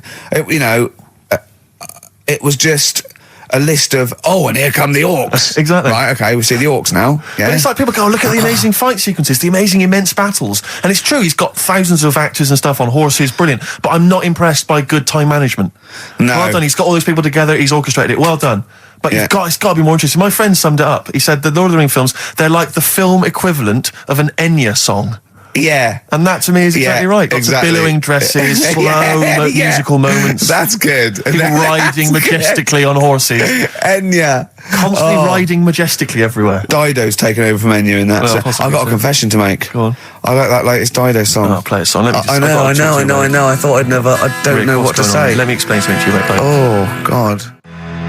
Biting Bottles, Richard Ashcroft on XFM. We've had an email which I suppose puts my hatred of Lord of the Rings into perspective. It says, you may have spent 10 hours of your life wasting your time with Lord of the Rings, but imagine how many hours of people's lives this show have wasted for our Yeah, that's true, I suppose it does, balance. 2 hours a week for a couple of years. We can never give that back to people. I know, it shows it mounts up, doesn't it? Yeah. We should be doing some kind of community service for people, maybe popping around. Well, this is community service, isn't it? Because Karl, it makes his brain work a little bit. True. And it keeps him, from going on holiday, sort of for 2 hours a week, which is good. We spent New Year's Eve together, me and Karl. Oh, yeah. It was me and Jane, Karl and Suzanne. Her hair doesn't really look like Dave Hill, I must confess. You didn't see it when it was done, though. Yeah, she had the coat on that you bought her to say sorry, though, didn't she? Yeah. And Martin Freeman and his girlfriend Amanda and Glyn and we all went for a meal and then we all went back to ours and sort of saw in the new year and all that and saw the fireworks, and then in the wee hours when just the drinking seriously starts, we started playing parlour games. And do you know that game when you go round, started off like with pop bands or rock bands, you have to say a band, and then they have to come up with a band immediately that starts with the letter that your band ended with. Right. So Suede, E, Erasure. Do you know what I mean? Go around. Yeah. We did that, right? And then we had to change that because people were sort of using the same ones crop up. So I said, well, let's do Animals.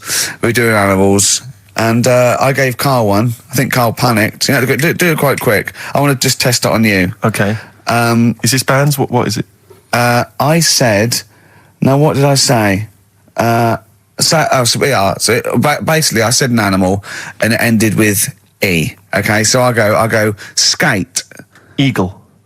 There you go. Yeah, but hang on. I think I was the third person. Right. So think of another one. Eel. Yeah, I had that. Yeah, I did that one. All right. Right. Yeah, a lot of E's coming up. Elephant. Yeah. Do you know what Karl said? Go on. Ready? Yep. Egg.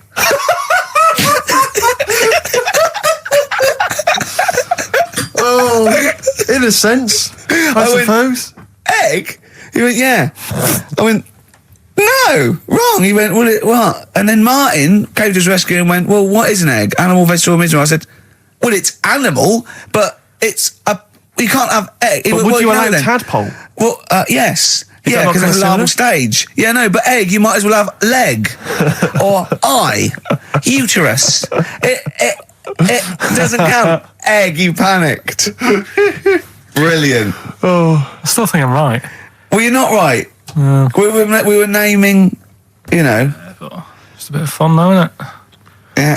Exactly. Yeah. You meant, why obey the rules? It's exactly. Yeah. No, that is true. Don't that bother is the true. rules. That is true. You had the fireworks in the year, did you? Yeah. What, you had them yourself? Or No. You You could stay across the river. We could see them, but actually very impressive. And I'll tell you what, they got it right this year. Instead of 2 hours of letting off fireworks, people were going, oh, can we go now? It was 3 minutes, and they spent £1 million on the 3 minutes, and that's it. That's all you can stand, 3 minutes of fireworks. Oh. To me, fireworks are like watching Lord of the Rings. Exactly, absolutely. I've never been impressed as a child. Never been impressed. I've never been impressed as an adult, but a big bang, a huge big explosion, that'll do me. They used to have little community fireworks displays at Christmas, things like that, near our school, maybe in the school or at the local kind of community centre. And I used to go along to them with the family and everything, get the sparklers, and they would have the fireworks, and that would be, and I was just bored silly. And I always thought that if the guy organising it had wheeled out an enormous firework, climbed in, gone, last one to the moon's a bender, and then shot off, that I'd have been, that'd be good, yeah. But everything's just internal. Do you reckon I could take out that church? Yeah, exactly. Yeah. Get money on it. Go on then. Yeah. That'd be worth it, wouldn't it? But little another one. Oh Christ. So a friend of mine was telling me that they once had some indoor fireworks, which apparently is just, I mean, imagine that. Who needs indoor fireworks? Well, I think that's just little, I think one of the things, we got indoor fireworks once when I was little, and I remember one of the fireworks was that little celluloid fish that you put in the palm of your hand. Of course. And it goes, oh, you're sexy. Yeah. What, it curled up because of the heat of your hand? Yeah. Oh, you're dead. It didn't curl. Actually, it's Grandad. He's dead. Yes. His hands are cold. Oh, no. That's the only way that would be. Oh, yeah. So that's the only test. How did you discover he was dead? We used one of those predictive fish. It came out dead. Yeah. Just flat. Yeah. Did you have a good time though, Karl? What, at your place? Yeah. Yeah, it was a good night, wasn't it? We danced, didn't we? A bit of a dance. What, the two of you together? Yeah, Amanda had got one of those DVD films. No, straight to, DV cameras. Camera. It goes straight to DVD. Yeah, Okay. amazing, right? And Karl was doing his moonwalking. I was sort of doing some sort of jazz step, wasn't I? Sort of like Michael Jackson. I ended up jumping up on the couch with both feet and falling straight back on my back. Of course you did. I can't believe I was all right. Yeah. What's the chance of that? It's when you're drunk that you sort of like, you revert to childhood and you sort of bounce. Yeah, exactly. Yeah. So luckily... Is that DVD going to be available in the shops later this year? Track 1, side 1, the first Talking Heads album, Uh-Oh, Love Comes to Town. On XFM 104.9. Yeah. Well, I think it's Rockbusters results, isn't it? Okay. All right. Brilliant. Do you want the prizes, by the way? Not really. Not bothered? No. Right, some videos and DVDs and that, some good stuff. VHS hype. Couple. $4.99. Is that one about TV weather? titles. What? There's the weather one. That's going to be on telly. Donald McIntyre. Oh, yeah. That's in there, if you want that. Yeah. He reckons Donald McIntyre ripped him off because he did a thing about how much it costs to have a chimp, cheap as chimps. What was the other thing you think? Someone ripped you off. Rockbusters. Ken Bruce on Radio 2 is doing Songs of Phrase. He was doing that over Christmas. I took 1 week off. He's in there. And when he heard that Donald McIntyre was doing a programme about wind, he thought he was moving on Auntie Nora. Right. So the first one, will you leave the entrance to my garden alone? Right, that was the cryptic clue. The initials were GG. Yeah. That was Gareth Gates. Gareth. What would you Gareth Gates. No, but it's Gareth Gates, isn't it? So why would you say to someone Gareth? Is that like a Manchester thing when you say Gareth? Gareth Gates. Gareth Gates. The bloke who came second in Popeye. Yeah, Gareth Gates. So that's the first one. What was that about getting off the thing though? Leave my entrance alone though. I don't understand what it's got to do with leaving my entrance alone. The gate to the garden. No, the gates bit, but what's Gareth got to do with it? You ignoramus. Don't phone, but you can send me a message on my mobile if you want. The initial was T. Yeah. Text us, right? No, it's text. The word's text. Yeah, so you'd have to say text me. Text us. Text. What do you mean? No, text me. What's that? The third one was we were sharing out the male sheep and that. Right? Yeah. I got the best one. DG, right? We were sharing out the male sheep. Get to it. It doesn't work anyway. Get to it. What is it? Delta Good Ram. Delta Good Ram. You were Delta Good Ram. Delta Good Ram. All right. So who's the winner?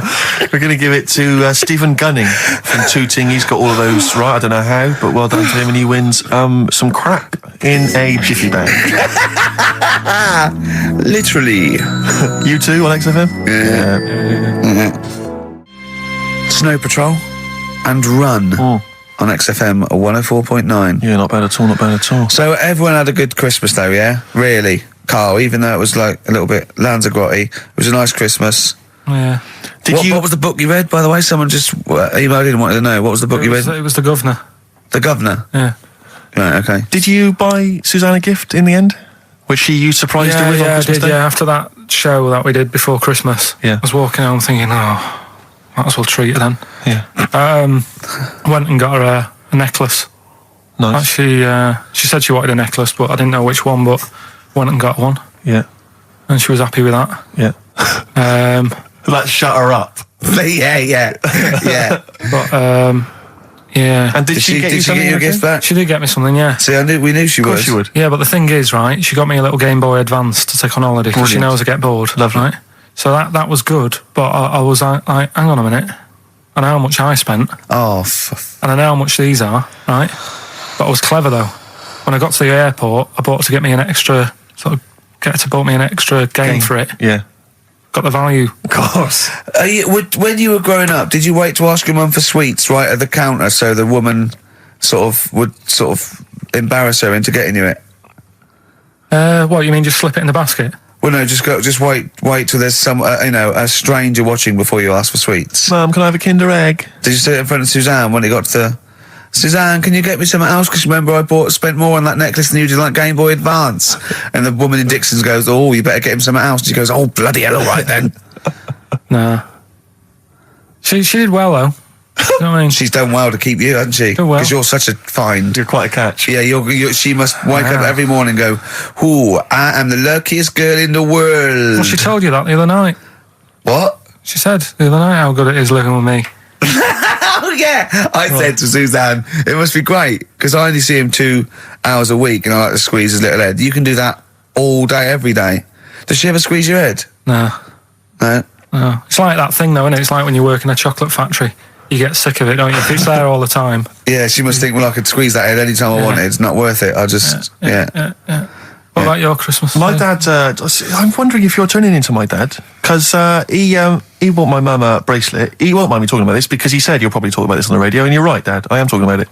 He bought my mum a little gold bracelet. Lovely gift. You know, it was a lovely thing. And she opened it, she loved it, and everyone thought, what a great gift, lovely gift. He wouldn't stop talking about it.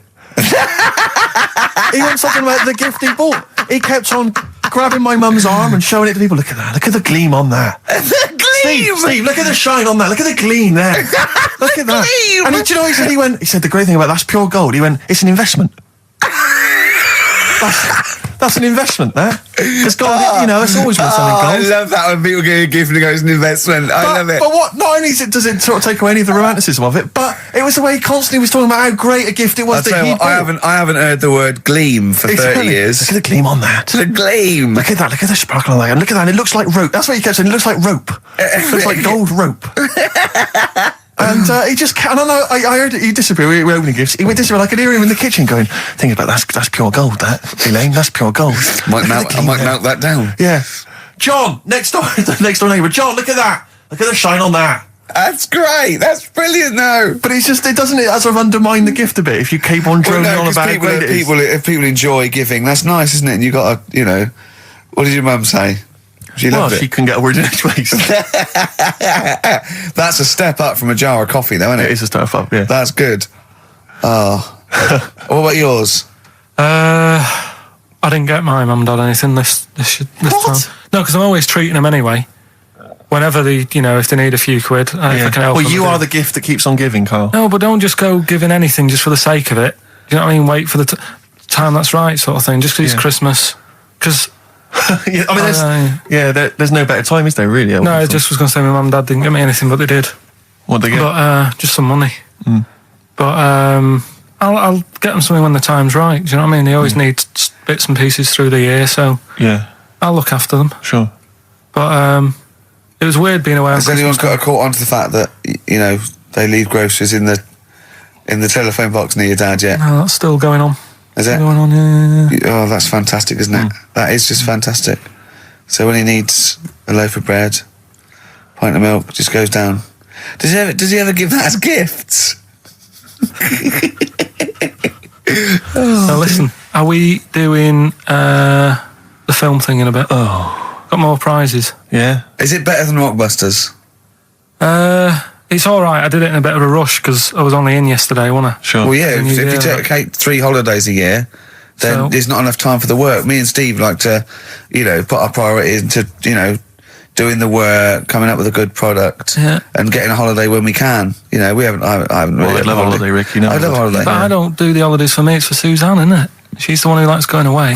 With you? I'll just go. Yeah. So I'll go with her. Do me bit. When you were playing Game Boy, right, and you'd looked in the hole. And you were reading your book. What is she doing? She'll make things seem more interesting to me. Do you know what I mean? So like when we're at the Owl and the bus driver said, "You got an hour here," I said, "Why have I got an hour here? I go to a funeral with someone who I loved in the ground and don't spend an hour around it. Why do I want to?" Do you know what I mean? Why do I want to spend an hour looking in this? Wasn't that terrible when you're out, you just shot up in all this magma? Yeah. That was terrible, wasn't it? That was the worst funeral you'd ever been to, wasn't it? But she'll tell you that would make funerals more interesting. If they it was a cremation and a burial. Yeah. You just put them in a volcano and they go 2, 3, here they go, wee, up to heaven. I was having a conversation with my flatmate about songs that would be inappropriate to have at your wedding, at your funeral. And horny, surely is one. It, yeah, was what we were thinking. Really? Yeah, that was the first one we came up with. I'm horny, horny, horny, horny. That was the first one we came up with. Isn't Robbie Williams' Angels one of the yes, biggest ones? And I think Wind Beneath Your Wings. Yeah, I think is apparently quite popular. Oh yeah, yeah. We'll play that on 19 Auras, aren't you? Bit of Boston. Yeah. A bit of who? Busted. Boston. More than a feeling. Right. It's much more than a feeling. Boston, more than a feeling. XFM 104.9. Well, another big moment here. We've had Rockbusters. We're going to have Carl's film quiz thing, isn't it? Yeah, it's a film quiz thing. I've done Planet of the Apes, right? Because one of the things we did in Lanzarote went on this tour with sort of 3 northern blokes, and they didn't really know what they were talking about. Joking. You're joking. Northerners not knowing what they're talking about. You're having a laugh. No, they'd obviously sort of not had much luck here, right? And thought, let's go over to Lanzarote, buy some vans, right? Get people in it. We'll do a tour of the island. And whenever someone asked the question, like, what year did the volcano happen? They go, we'll take you to the visitor centres. You can read about it there. So they never actually answered anything, right? So they were useless. But one of the things that they told us was that Planet of the Apes was filmed in Lanzarote. Right. Okay. Right, that makes sense. A bit of it. Well, does it? Does it make sense? Well, what do you mean? Well, maybe it was, maybe it wasn't. Okay, anyway. No. I mean, if they wanted to show sort of an hour and sort of barren, sort of post-apocalyptic sort of subject, choose where you went on holiday. Yeah. Obviously. Yeah, but when we were there, he took us to this sort of beach, and I said, "Is this where they did it?" And he was like, "Yeah." I said, "What? Right there, yeah." And I watched it, and I couldn't see where I was. Yeah, you know that if you watch a film from 1968 and you've been to the same place, you're not going to feature. You're not going to see you in the back walking along the beach. It's a new one, new Planet of the Apes. Oh, the recent Planet of the Apes. Yeah, that's what they said. Yeah, right. So I thought I'd sort of. Now that sounds a little bit more far-fetched. I'd have thought that was probably a lot in Hollywood. Yeah. Well, anyway, is this the current Planet of the Apes or the old one you've done? Current Planet of the Apes. This is the recent one. All right, there'll be a question at the end of it, so listen on that. Is this entertaining to anyone, this? I mean, just take the last 4 minutes of conversation. But seriously, Rick, who cares? I don't. Do you? No. I don't. DVD's selling well. Exactly, what do I care? All right, come on then. All right, so Planet of the Apes, question at the end of it, listen and win some stuff, all right? Hey, where am I? What is this place? Hang on a minute, I'll have a look.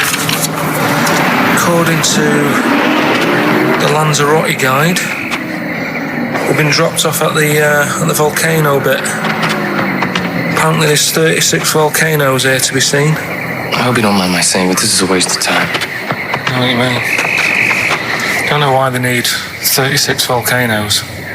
Just keep one. Fill the rest in. Like a car park or something. Excuse me, guide. Why's the bus dropped us off here? What's so special about this place? Well, according to our holy writings, that is where creation began, where the Almighty breathed life in the time before time. Wow, it's amazing that, isn't it? All this has been stood here for years and years. What about the coffee shop there? Is that old, is it? Well, nothing. You're out to rip us off. I raised about £4 for a coffee there. Always ripping people off. That's what annoys me with these trips. You get us in the middle of nowhere, we die in a thirst. Well, I'm not able to do without. The reason I've come here, I believe this is where they did Planet of the Apes, innit? Love monkeys. Especially the ones in Planet of the Apes, because they talk and that. Talking monkeys can't exist. Joking, aren't you? Of course they can. Getting up to all sorts of stuff. I read about a monkey the other day who worked on the railway. Right, there was another one about a chimp that did a bank job and went off to Spain to sort of. Shut up! Oh, hey. What is that? Little monkey fella. He's come from that little coffee shop. It's been serving coffee. Now that is worth paying £4 for. No, you're teasing him. I'm not teasing it. It's working, isn't it? It's serving the. We want some coffee. Get us some coffee. I've heard about this. You can buy coffee that's been sort of hand-picked by monkeys. It's like Coffee Mate, except it's more sort of coffee primate. Yeah. Hello, little fella. We want coffee. What do you mean, we? You're gonna have a coffee, aren't you? What else are you gonna do? Go and look at another 35 volcanoes? I'm staying here. I'm having a monkey coffee. It's brilliant. You find this amusing? Jesus, it's a talking monkey. Right, mate. Have a couple of coffees. Don't start now. We're off duty. I'm starving. What do you mean you're off duty? Have you bananas later? Just get us a couple of... Right.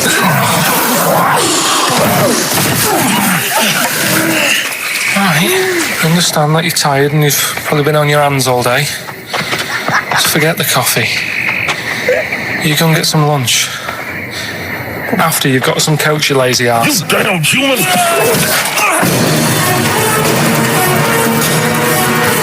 Powerful. Lovely. Excellent. So, what's the question? If you've been listening to the whole show, how many volcanoes do I think's on the island of Lanzarote? Okay. Yeah. I might have it wrong, what I've been saying, but it's roughly around that. Yeah, so what have you been saying? Yeah. Yeah. Brilliant. Ricky.gervais at xfm.co.uk. You're more likely to win the prize if you leave your address on the email. Yeah. Because otherwise we can't really be bothered to phone people or email them back. So, Good point. Put your address on there and you could win some crap. In a jiffy bag. Carl's theme tune there by Placebo. Special Needs on XFM 104.9. All right. New Year's resolution, Carl? I don't know. I don't do it. Really. So what about something like, I don't know, start smoking? Do you know? There must be something. No, it's a waste of time, isn't it? Don't bother with that. Right. You, Steve? Me, no, I've never really made any New Year's resolutions. I just be good to people. Just treat everyone as you want to be treated yourself. Give to charity. Hate crime, racism, famine, sexism. I know you're going to keep to all those, except the give to charity. That's me and Carl find that a little bit hard to believe. Never going to happen. Well, you've always got to break at least one of your New Year's resolutions. Yeah, exactly. Yeah, well, I think I'll be nice to Carl.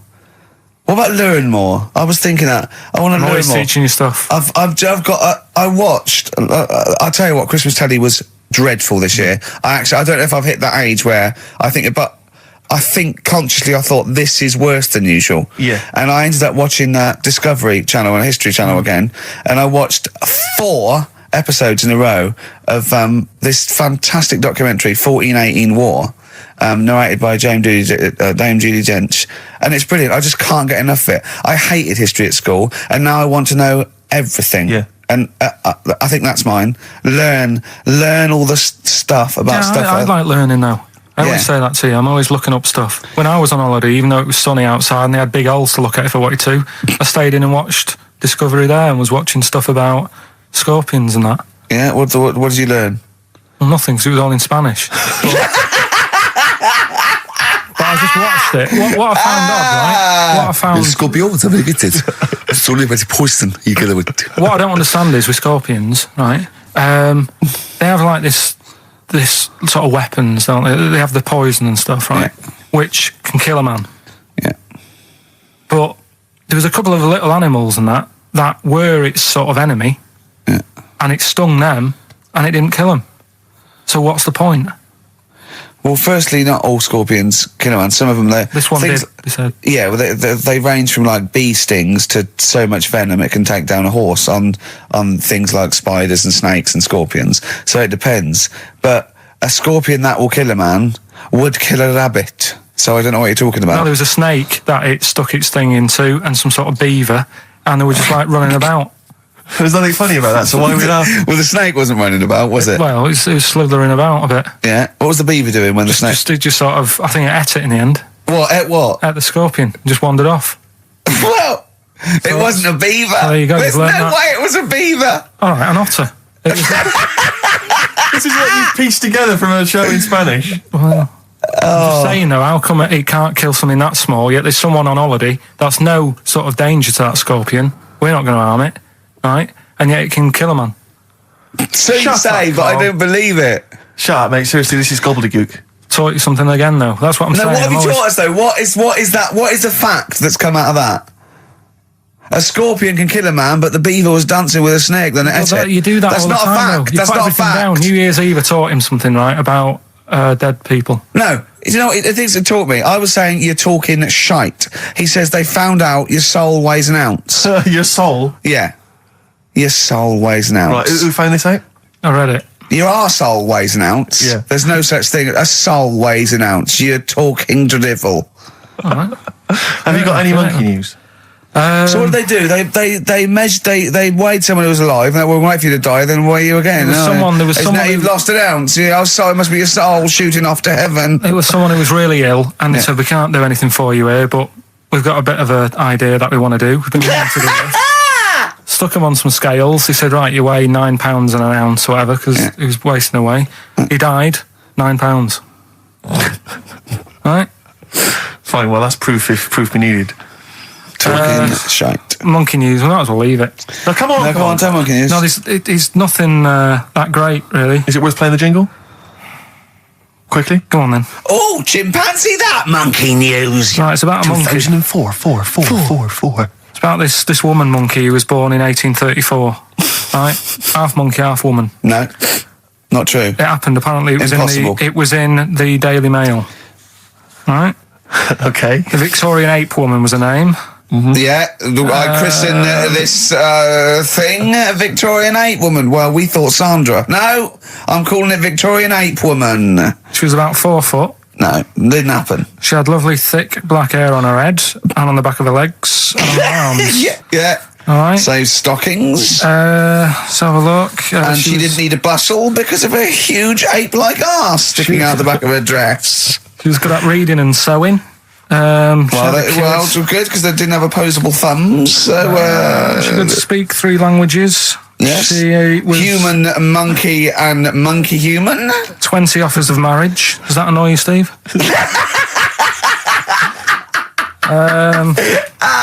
Absolute twaddle. All right, well, that's more rubbish than your soul weighing an ounce. Let's leave a Victorian monkey let's woman. Leave it there, then. See you next week with some more twaddle. I was worried we wouldn't have the old magic in 2004, but we're still talking shit.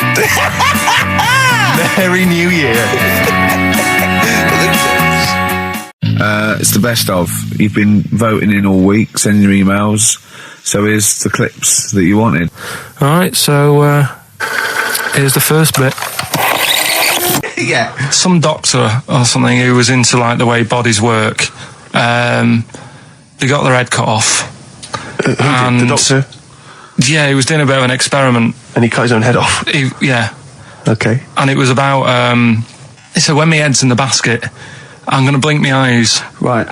Okay, sorry, hang on, let him finish. And, so the doctor has chopped his own head off, and he's told everyone, I'm going to blink my eyes. He's in the basket, and he goes like, right, I'm going to blink my eyes about, as many times as I can. So quick, count them. And they count, and he got to like 15 before he Right, died. now this is how Karl told me that. Till Nick Frost explained that, Karl told me, he said, right, well, a bloke, right, he had his head cut off, and when his head was in the basket, he went, count how many times I can blink. And I went, well, that's rubbish. He went, no. And Nick went, well, no, he actually said, when my head's in the basket. He went, and Karl went, all right. I said, Karl, do you know the subtle difference? Do you see the subtle difference? I have to say, though, guys, I still don't really understand what went on there. You've both lost me. The story is that a bloke who'd been found doing, You mean that Karl just explained it and that was a clear version? Because I still don't know what you're talking about, Karl. Well, this bloke had his head cut off at experiments against God. He was a doctor in the, in olden times. Yeah. And when they cut his head off... Why did they cut his head off? Because it was... he was executed. Crimes against... Exactly, he was executed, yeah. And he said to his assistant, when my head's in the basket, I'm going to blink, count how many times I blink and write it down as an experiment, right? Karl told it to me, like his head was cut off and he went in the basket. And when his head was in the basket, he looked up and said, count how many times I blink. Yeah. I love that. I love the difference in that story. Yeah. Both rubbish, but one's possible and one isn't. You believe anything that you're told except when we tell you the truth. What?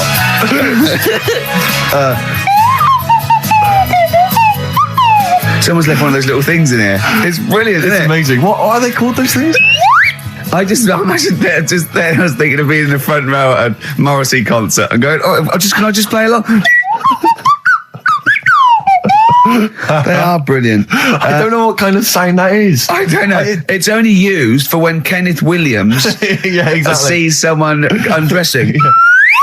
Yeah. That's the only time that is used, that noise. Exactly. That is brilliant. But it's like it was specially created for the Carry On films. Yeah, we need... I don't know what it is, but we need something when I walk in and see someone changing. Well, what about this? There is a light that never goes out by the Smiths. I phoned Karl up in the week, and I said, what are you doing? He went, well, even though it's one of my days off, I'm just doing some research on the web. Found anything that said, I'm doing science. And then he said, you can get wigs for dogs in Tokyo. That's his scientific fact. And I went, what do you mean? Dogs, if they need a wig? I said, if they need a wig, what? Dogs going bald? And he went, like, this is fine to him. He went, it's a stressful city, Tokyo. The world's all right with Karl. He's always got an explanation. I've only ever seen him confused once. When in Edinburgh, he looked out of his window one day and he saw a bloke putting a parking ticket on some rubbish. Yeah. And that genuinely confused him. Yeah. He couldn't work out, could you? It's a bit weird, isn't it? And the woman breastfeeding her 8-year-old child, you didn't like, did you? I don't like that. But what's the name? Animals with wigs. I kind of thought, after I put the phone down to you, I kind of thought about it, thought, yeah, it's a bit daft, that. Are you sure he's not the ageing pop group? No. The Animals? But when you think, have you ever seen like a bald pet? No. It's weird. What do you mean? Because my mum, we had a cat, we used to get through loads of cats because we lived on a...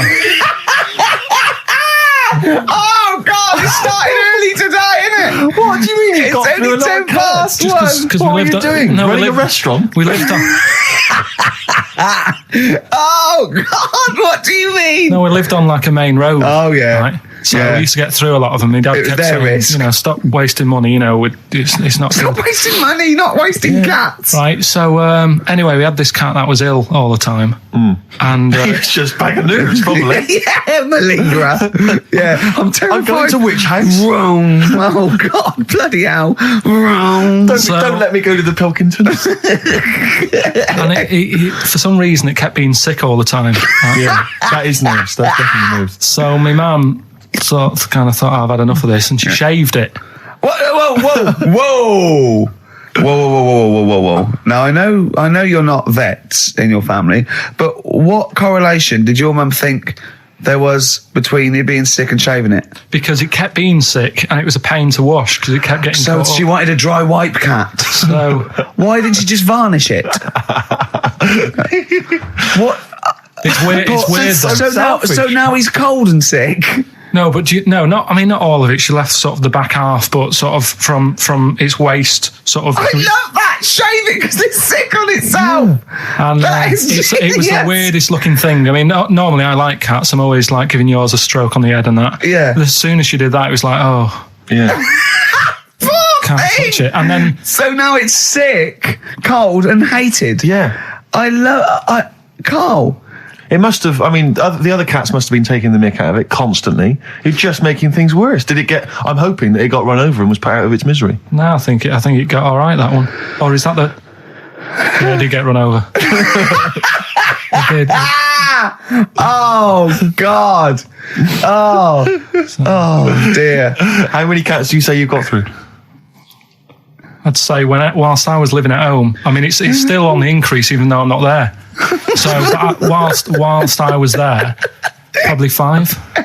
God. Wow. Oh. Yeah. And were you upset each time, or you just got used to it? It's one of them things, isn't it? Like I've said before, when you first see something, it's a bit of a shock. Do you know what I mean? It's like the Elephant Man or whatever. Yeah. First time you see him, it's that sort of, oh, look at that. Do you remember the first time you saw Steve? No, I'm not being funny. Do you remember the first? Yeah, but I've said this before. It's always, then you get used to how people look and you don't... No. I'm going to burst. You have to play a record. No, but... Because I just see Steve's face. No, but I've got used to it. Shut up. Wait, what were you thinking during the quiz then when the questions were coming out? What were you thinking of? Well, what it was, right, just before the quiz started, I had to go to the toilet, right, because the rule is, right, people who don't go to it, once it starts, phones off, no more toilet. They take it dead serious, don't they, right? Yeah. So, I went to the toilet. Now, I'm not being out of order here, it just got me thinking, right? I went to the toilet, the gay fella in there, right? There was a gay fella in there. Gay fella in the toilet. Now, How could you tell? How did you know? just typical, everything about it, right? Everything about it, right, yeah. Oh. What, large handlebar moustache, leather cap. Butt plugs, amyl nitrate. Could I just say that these views do not reflect the views of the management of XFM or me and Steve. Or most of the people in this country. Go on, Carl. What's your problem? Yeah, but this is what I'm worried about, really. But this is why I only got Danny Minogue right. Right? Because this was floating around my mind. Went She's to the a big toilet. gay icon, now, isn't she? Going to the toilet, they have like men's cubicle and they have women's cubicle. Yeah. Now, without sounding out of order, is it wrong for me to think gay men should have their own little cubicle? Call in. They should have their own, well, not cubicle, you mean an actual toilet, I suppose. When I was at the urinal, Yeah. normally, there's a fella there and then you go, all right. And there's no pressure. But I couldn't go. I was thinking, should I wait? If I go into the toilet, it'll look obvious. Yeah. I had loads of pressure and But this was what were going you on. worried I'm so about? sorry. What were you concerned about? Viewers? I'm so Well, sorry. it's like, right, listen, when I was a kid, right, and it's all right for you to go into women's toilets when you're a kid, it's like, oh, it's a bit cute, right, as long as you're not, like, over 15 or something, right? Right. But when I was a kid, I went into a toilet, and women, when they use their little cubicles, they don't shut the door. Some of them just sit down on the toilet, right, and you see everything. And,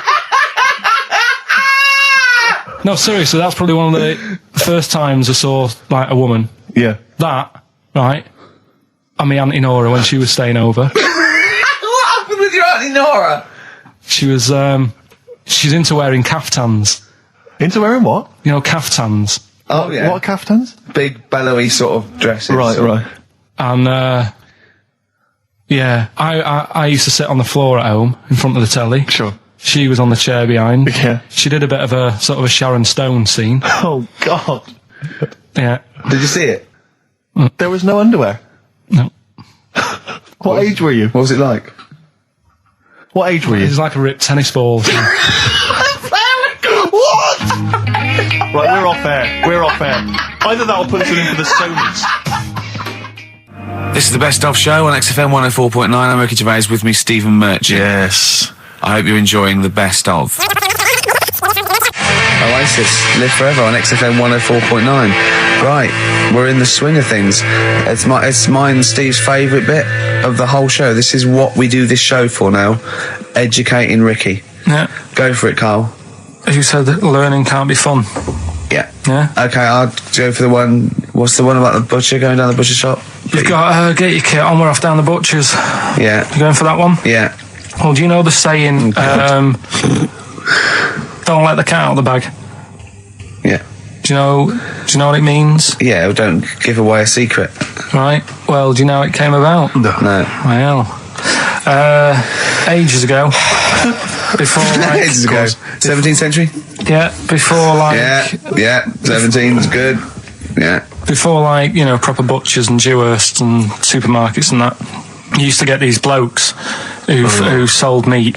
Right. Butchers, they were called then, I think. Yeah, but the difference was they didn't stay in the same place, they moved about. Right, so they'd turn up on a street corner, right, and he'd have like loads of carrier bags of like carrier bags. Yeah, with meat in and that, and people would plastic be like, carrier bags. Yeah, with mobile butcher on them. Yeah. Right, so and an email address. Yeah, go on. People went, right, yeah, I need some meat. Right, so they'd go up to this bloke and say, what have you got? And he'd say, well, I've got a you know, you can have a bag full of pig, or you can have whatever, a bag full of chicken, whatever. Yeah. And they'd go, yeah, how much? They go, you know, call it a £5, whatever. Yeah. And they'd buy them, and to make more money, they didn't always fill the bag with what they said was in it. Oh, I thought that might be the case. Right. Yeah. So what did they used to do? Put cats in there? Yeah. But I don't see what. Okay, so sometimes they would put a cat in the bag and pretend it was chicken or whatever else. Yeah, so why was a cat any cheaper than a chicken? Because cats are wandering around the streets, aren't they? Chickens aren't. So to get a chicken, they put a chicken on the top so that when they look in it, they go, yeah, that's all right. Got a bag full of chicken. They'd get home to make the dinner, and they'd be like, what are we having tonight? And they'd go, well, you'll never guess. And they'd have like, you know, well, you can have a chicken leg, and... You know, but it wouldn't be a cat. Yeah. They'd have to defrost a pizza. Yeah. Did they mind that they were eating cat then? In those days? He didn't say. He just was saying about the saying, don't let the cat out of the bag. It's like, you know, if they see that, they're going to go mad. I'm mildly disappointed with this story. It's all right if it's true, but you know, there's something about it. It's just. I want to know more. He always leaves it. Is it Carl doesn't quench your thirst for knowledge? He creates more. I don't know if that's a good thing or not. Well, yeah, he's like the pot noodle of information. Yeah, do you know? He never. I want to go. I'm not nourished by it. It's like if for every fact he tells me, there's 10 others that spring up that I have to get clear. Well, so it was the people that were doing this. It was the dodgy butchers that coined this phrase. Were they saying to each other, don't let the cat out of the bag? I.e., what I mean by that, Jack, is don't let them see the cat. Yeah. What we've stuffed in there. Yeah. Dodgy butcher, that's another phrase, isn't it? So that's the first one. Is that a euphemism or is it dodgy butcher? As his meat delivered around the back. Sure. So that's that one. So let's get your kit on. What does that mean? It's a euphemism for homosexuality. Okay. And meat, presumably, in that means different things. It doesn't. It's a word that is also a male would bird. Would it mean chicken or cat necessarily in that context? Or well, I suppose it could. Yeah. Do you know what a fable is? I've got a rough idea. Okay, it's a thing that uses sort of metaphor, analogy, just to explain sort of morals. I mean, they're very old for a start, and it's all. I'll give you an example of one. a quick one. Oh, the one about the dog with two bones. He goes to a dog's got a bone. He sees a reflection in the lake, and he thinks, "Oh, that dog's got a nice bone. I'll have that." And as he goes to get that one in the reflection, he drops the one he's got, and that's one about I think I was told one when I was younger. Go on. I think it was one.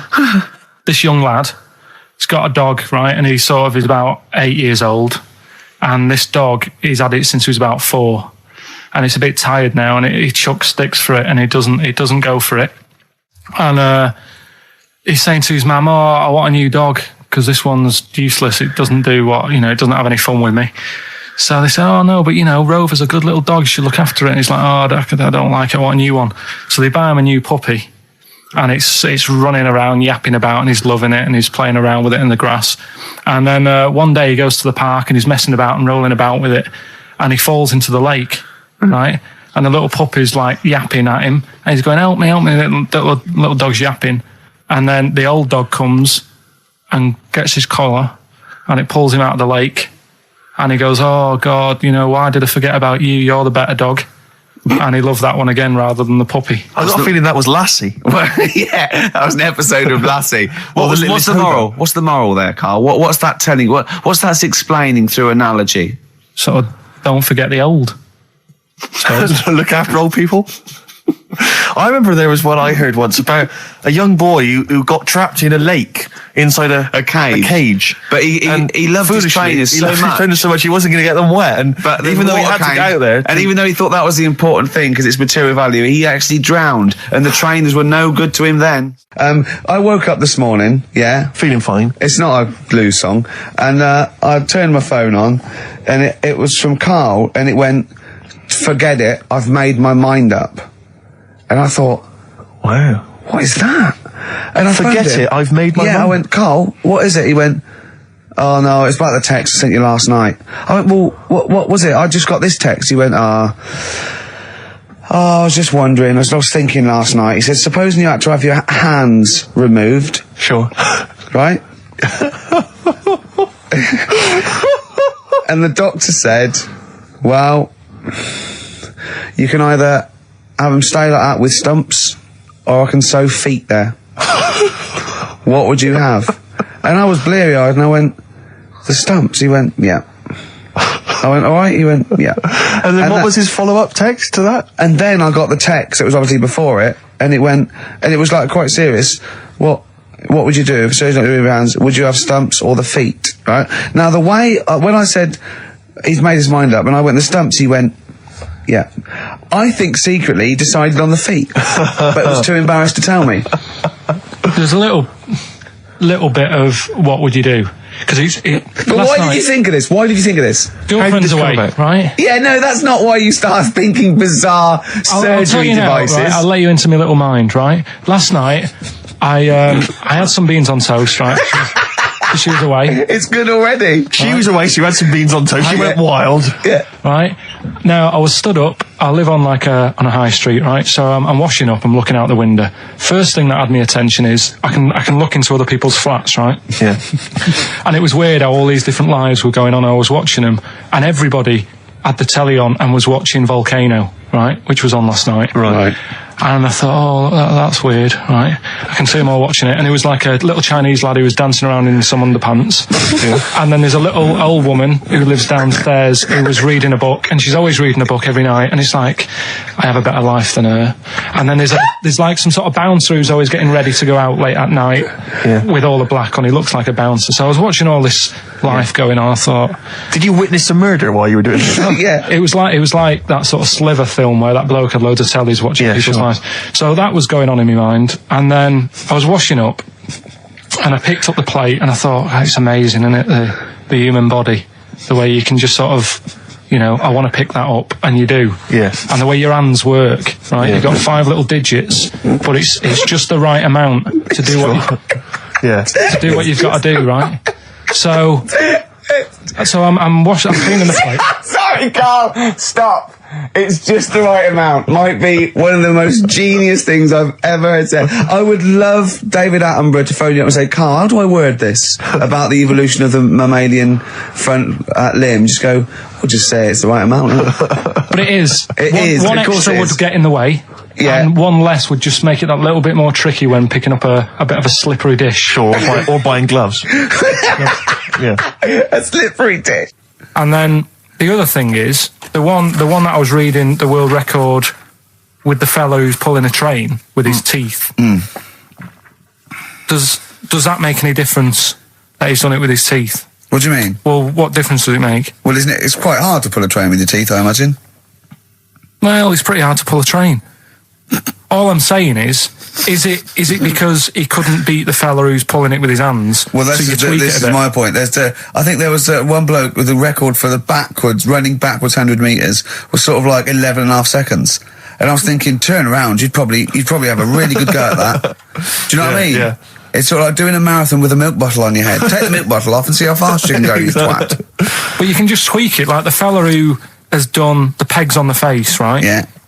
His name's Gary Stretch Turner, right? Right. So you're sort of cheating already if he's got a stretchy head, right? but you are, right, you are one of the most stupid humans I've ever met. Well, get me in the book. Yeah. Right? Well, listen. So Gary Stretch Turner, right? His record is 153 pegs. Yeah. He did it again, and he only got 150 on. So he hasn't broke his own record. Right. But what I'm saying is, if he tweaked it a bit more, would that make a new record? What?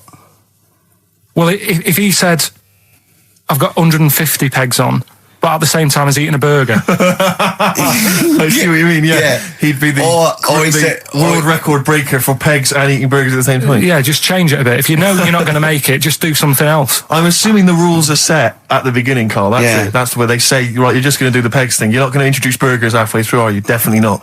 And then they have a go. I was on one leg, not interested. How many pegs? 150. Can I just ask very briefly, I was quite interested by the family had to move because they lived on Butthole Road. Yeah, I quite like that one.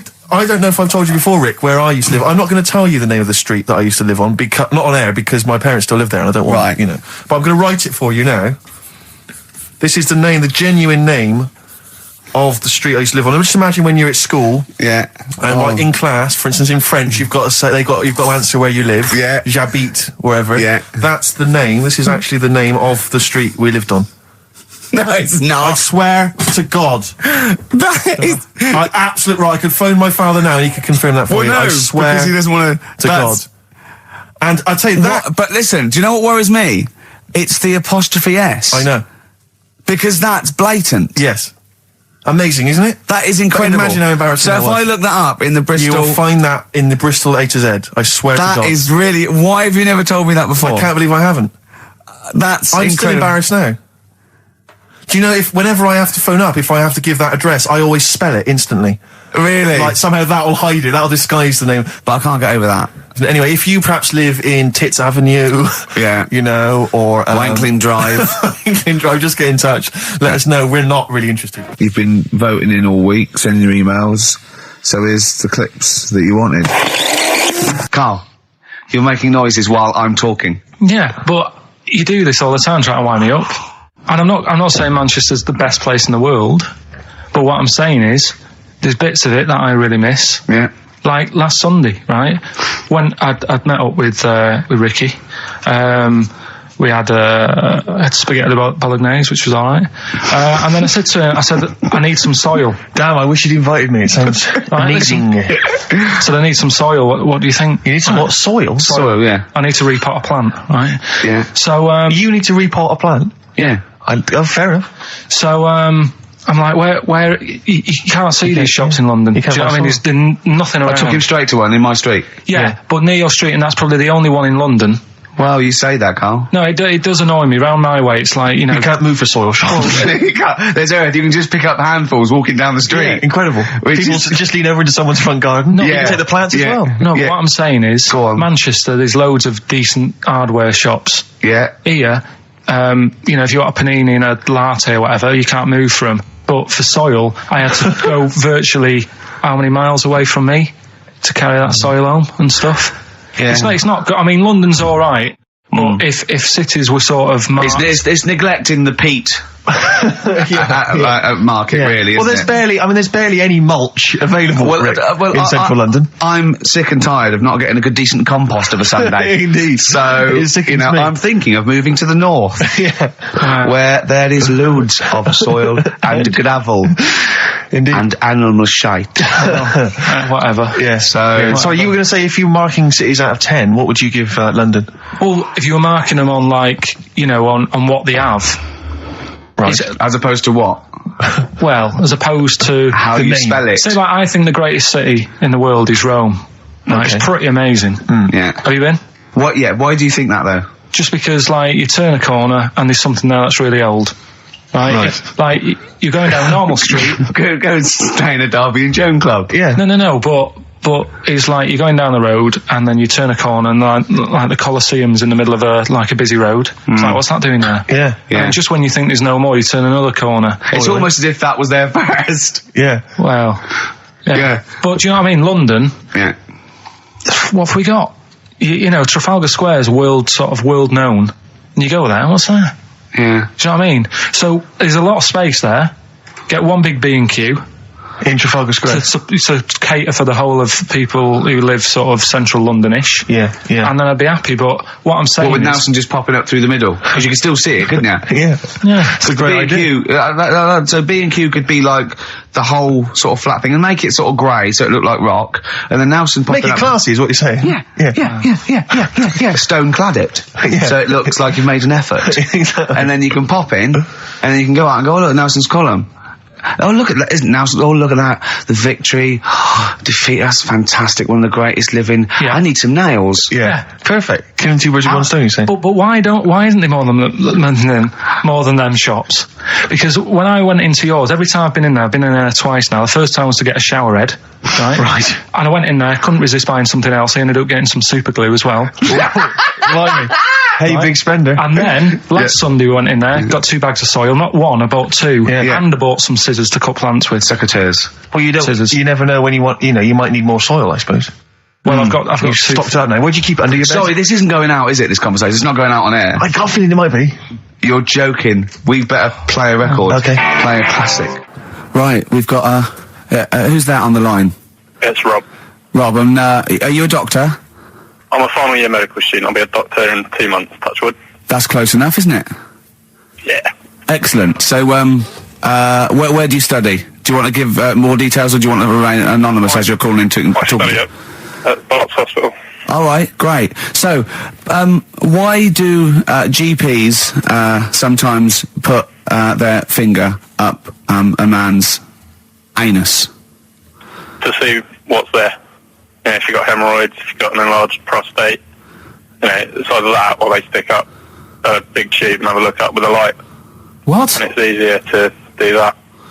Now, are you dumbing this down for us, or are you going to fail your medical exams by saying stick up a big tube with a light? I'm dumbing it down. Okay, come on then. We're all intelligent people here, and Carl. So you tell us what's that called? It's called a sigmoidoscope. Right. Nice. That was a clever test, wasn't it, Rick? 12-inch long. Yeah. 12-inch long tube that they can put up there. So, Carl, would you prefer that or a finger? Well, so do they sort of do the finger first, and then, I mean, at what point do they say, hang on, we need a light here? I mean... It's normally if there's something wrong. But... So if I go then, say if I go to this well-known clinic, right, and they go, yeah, the art's good and that, finger, there you go, and then they go, hang on, I'm going to go and get me light and tube. I could start worrying them because they've sort of found something.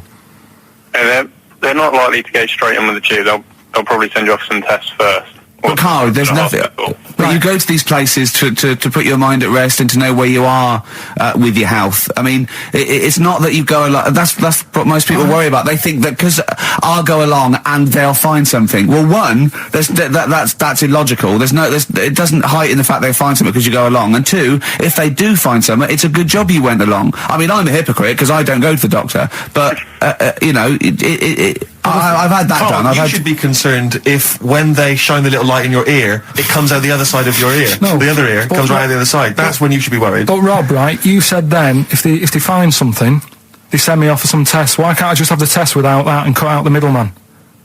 Do you know what I mean? Because you're wasting lots of money. There's hundreds of tests they could do, and they could do every test, and they could all come back with nothing. Or they could do the finger up there and send you for the 3 tests you need to find out what's wrong with you. But in this day and age, with all the technology and that, and like brainy doctors and all that, the only way to find out is sticking a finger up there. What are you worried about, Carl? Is it fundamentally that this doctor who's has done 6 years medical training, is it embarrassing to have a man's finger up your ass? I just don't understand how you can get round to that without... But what don't you like? Is it fundamentally you don't like anything up your ass, or is it the fact that it's a man's finger up there? I don't like going to the doctors. It makes me nervous, because I think if anyone searches you long enough, they're going to find a fault with you, right?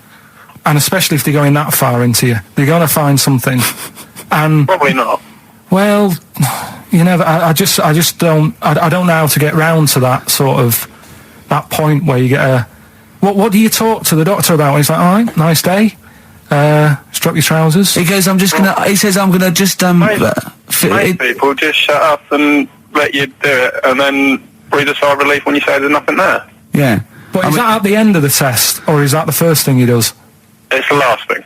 So that trousers up out the door. Because he knows it ends conversation. He knows it's a bit of a faux pas. The doctor says, "Oh, I better not kick off with the finger up the arse." What I do is I'll start on with the the head, and then then I go, "Oh, one final thing, Mr. Pilkington."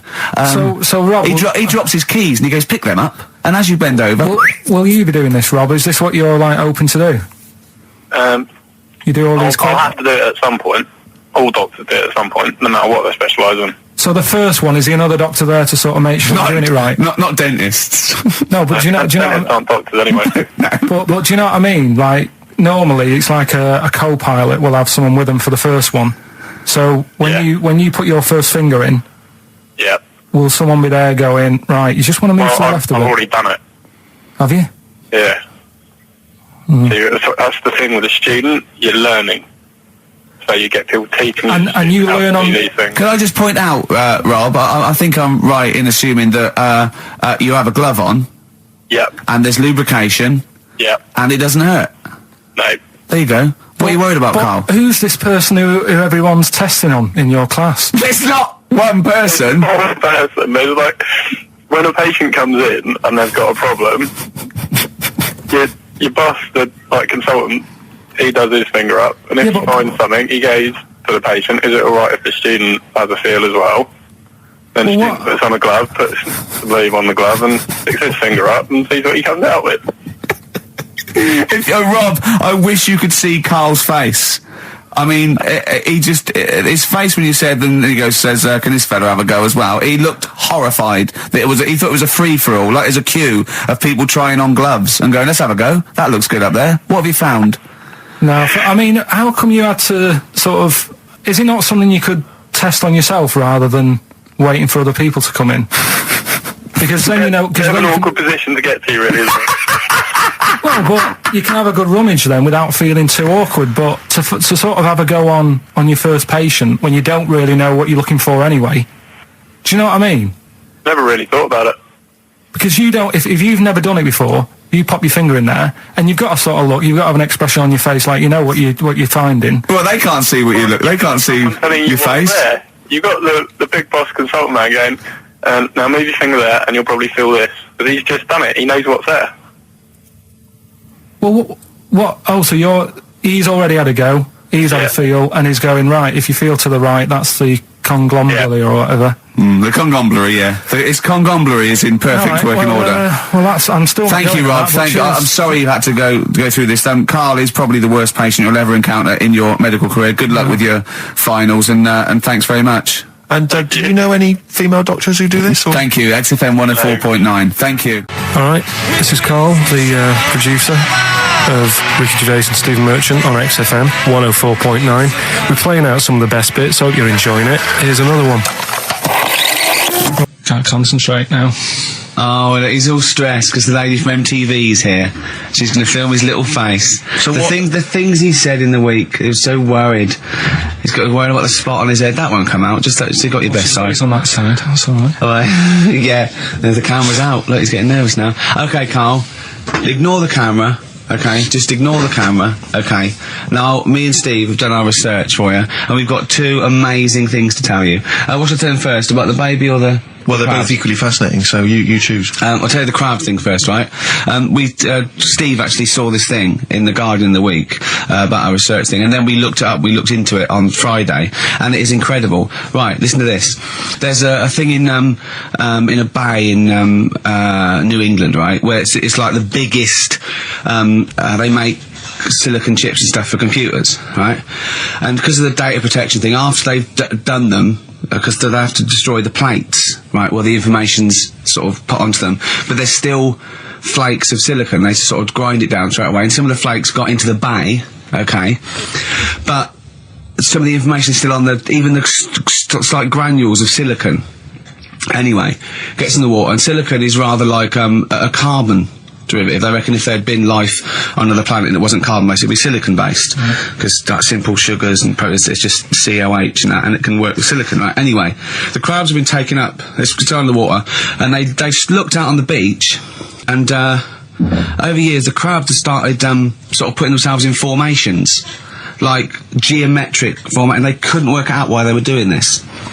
And when they put them in the experiment, they sort of like chopped them up, and they found they'd taken on silicon, and it had sort of got into their brain, and they were downloading information. They picked up little things, because it's just chemical, like electrical impulses that got information off the silicon chip, and they were interfacing it. But this is the amazing thing. One bloke sort of thought of this, and he thought, well, if it's a simple computer, the brain, if it's just a simple sort of electrical thing, then maybe there's sort of, we could get it down. So what they did is they made a thing called a biointerface. And they put it into the crab's brain, just a really simple brain, so it's measured on Mangala, right? And it got impulses from it, and they were getting like computer readers, so just flashes of like symbols and geometric things right on this screen to read the crab's brain, and it was stuff like fragments of a. What made them do this in the first place? Because they saw the crabs behaving differently. They were behaving differently to each other. They were just like intelligent, and they were sort of solving problems and all this sort of stuff. Anyway, when they downloaded the thing, it was like they found one of the secretary's names where it had been on the silicon chip, where it was just like a flash of a computer screen. But the most amazing thing is, they downloaded a memory, right? It was like a snapshot where it had been burnt onto the retina of the crab, just a snapshot or something, and it was like a picture of the beach, like a couple of years ago, right? And they also did, incredible, it was like just a digital black and white sort of thing, so they could see what the crab had seen. Amazing. Jeez. Amazing. So intelligent crabs. What are they doing with them now? Super brain. Well, they think this is the upshot. They think they could use it as spy crabs, because they could get these crabs. Also, the other thing is, as generations went on, right? So they put a crab in the sea or something, right? Lots of crabs in, and then as generations went on, a newborn crab, they downloaded the memory, and it had the memories of its great all together. It had every memory that any crab had been related to it beforehand, because it passed it on. It just passed it on. So not even ones that had been eating the silicon stuff. Yeah, no. These are just like ones that have had kids. Yeah, and they've got like, and they know so you'd know everything. Your everything right the way back. So would that work if we ate silicon? Well, possibly. So what are they going to? Well, they can use them for all sorts of things, though. I mean, that's what's incredible. I mean, I don't know how you train it particularly. I don't know, it'd be quite tricky to train, but I'm assuming if they can do it that way, then presumably they can give it certain silicon information, which they can then plant in it, if you like, within its sort of food. Also, if you get them onto enemy beaches, you'd have like 1,000 digital cameras just sneaking around. You could get Osama bin Laden or someone. They don't understand the information they've got. No, they don't know they're doing it. They just download them. It's not like you could torture them and they won't be able to sort of give you the information because they wouldn't know what information they had because they're just. But the first crab they downloaded, they just kept seeing the same picture of a big crab feeding it, which they really. Yeah. Wow. That's what, like its mother crab or something. Yeah. Just memories of it as a child. But they're not in colour, presumably. No, it's all in black and white. It's just a digital camera because it's just they don't see in black and white, so it's just like a I don't know. I think it's burnt onto the retina or something. And the only one that they kept were the ones they saw a lot of the time. Well, I mean, in a way, some of the educating Ricky I've got for you today is on the similar lines. Right. Oh, you've got to be impressed by that. You've got to be impressed by that. That's pretty good. I mean, I'm interested to see, what they do. What they do with what the crab developments are. But that's pretty good. Yeah. But I mean, amazing. Yeah. Amazing. Well, just digest that information because that's not even the most impressive one we found. I think it is. I suppose it's pretty impressive, but the next one's maybe more shocking. Okay, right. Let's play a tune, and Ricky's got another extraordinary.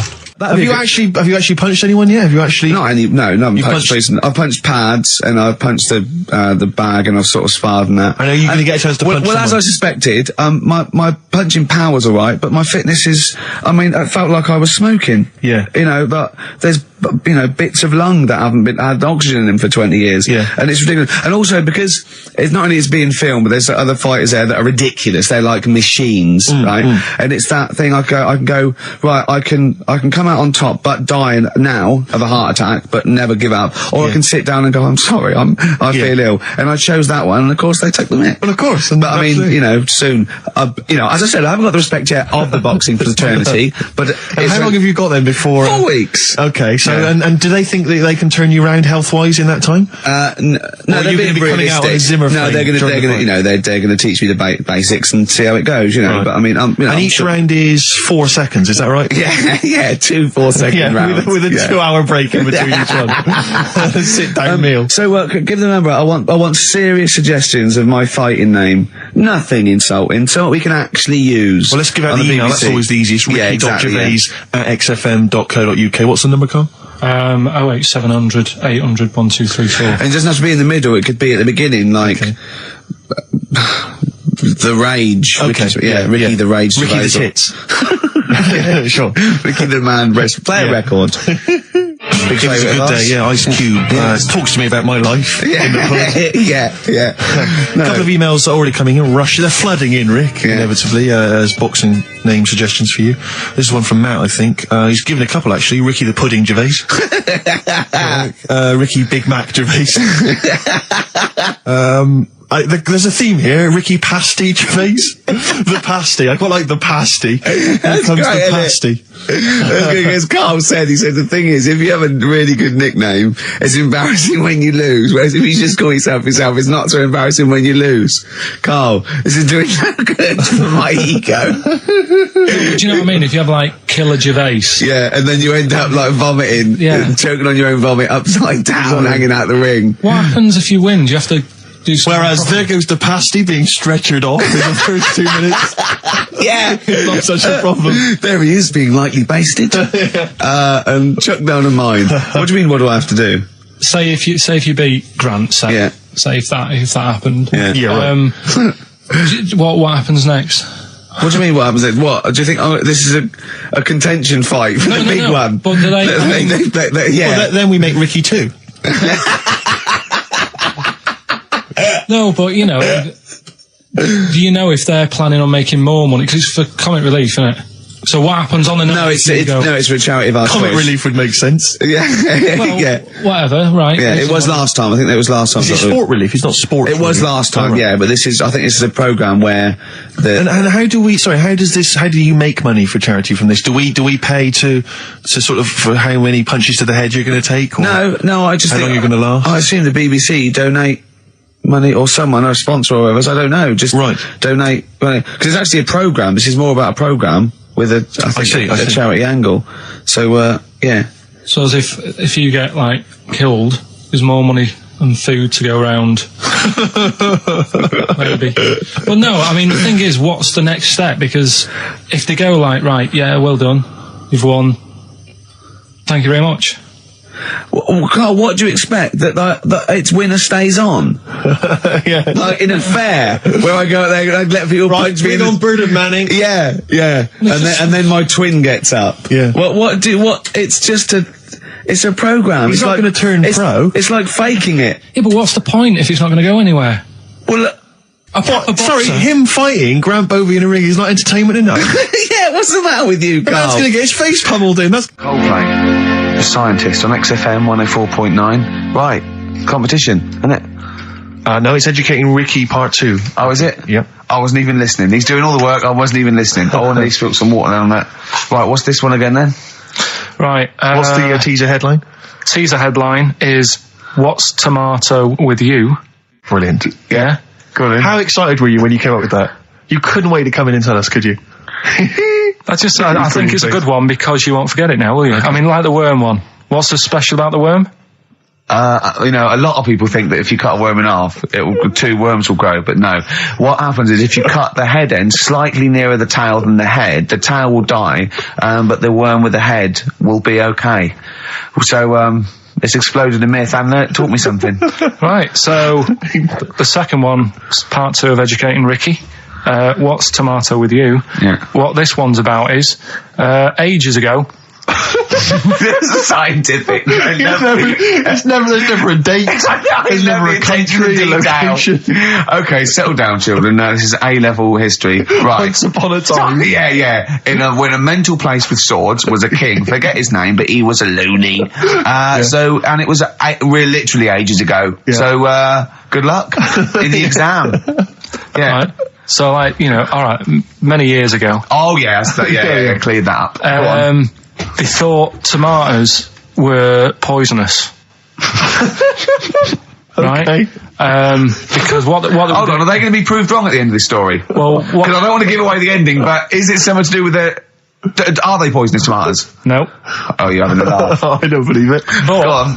They're going to be eating tomatoes all this time. Oh, Steve, what's tomato with you anyway? Okay, so hang on a minute. Let's just recap quickly. Many years ago, when people thought tomatoes were poisonous. Yeah. Go on, Well, they didn't know they were poisonous then because they were still eating them. But what was happening? But they're not poisonous. But hang on a minute. All right, and it's not. I'm just going to listen. I'm not even going to talk. I'm not going to tackle it anymore.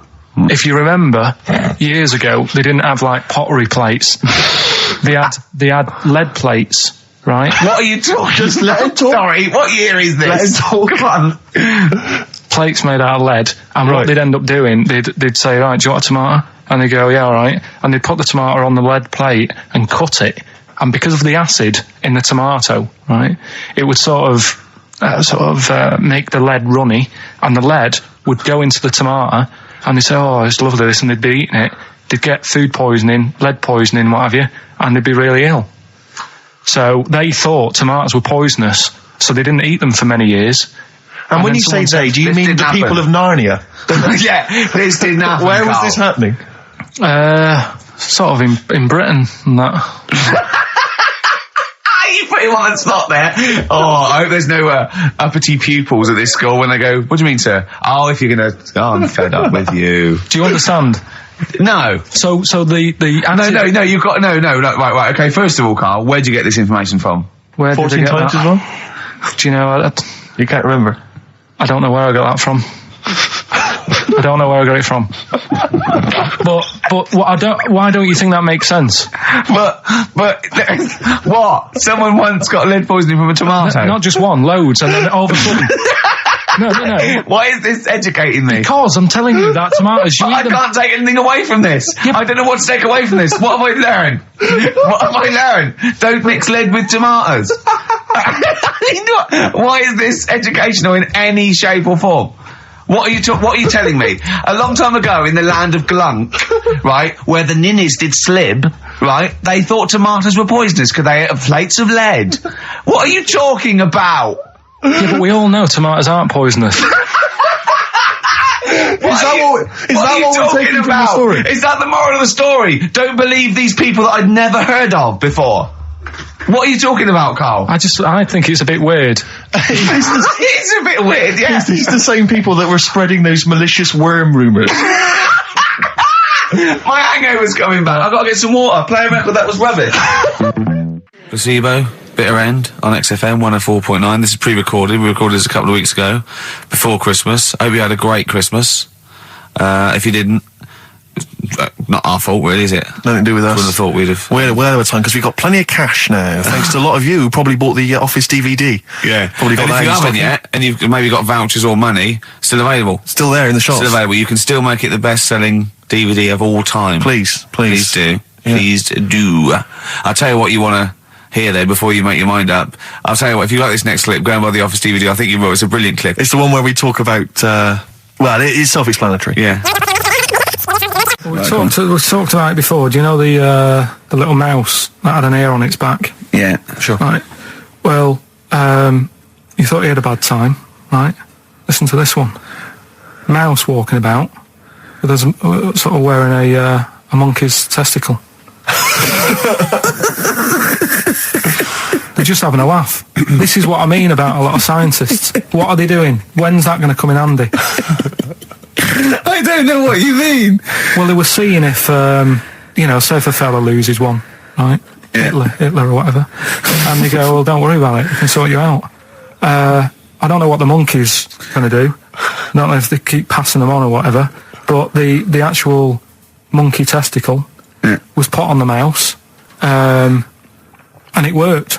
It worked for the mouse. But isn't it...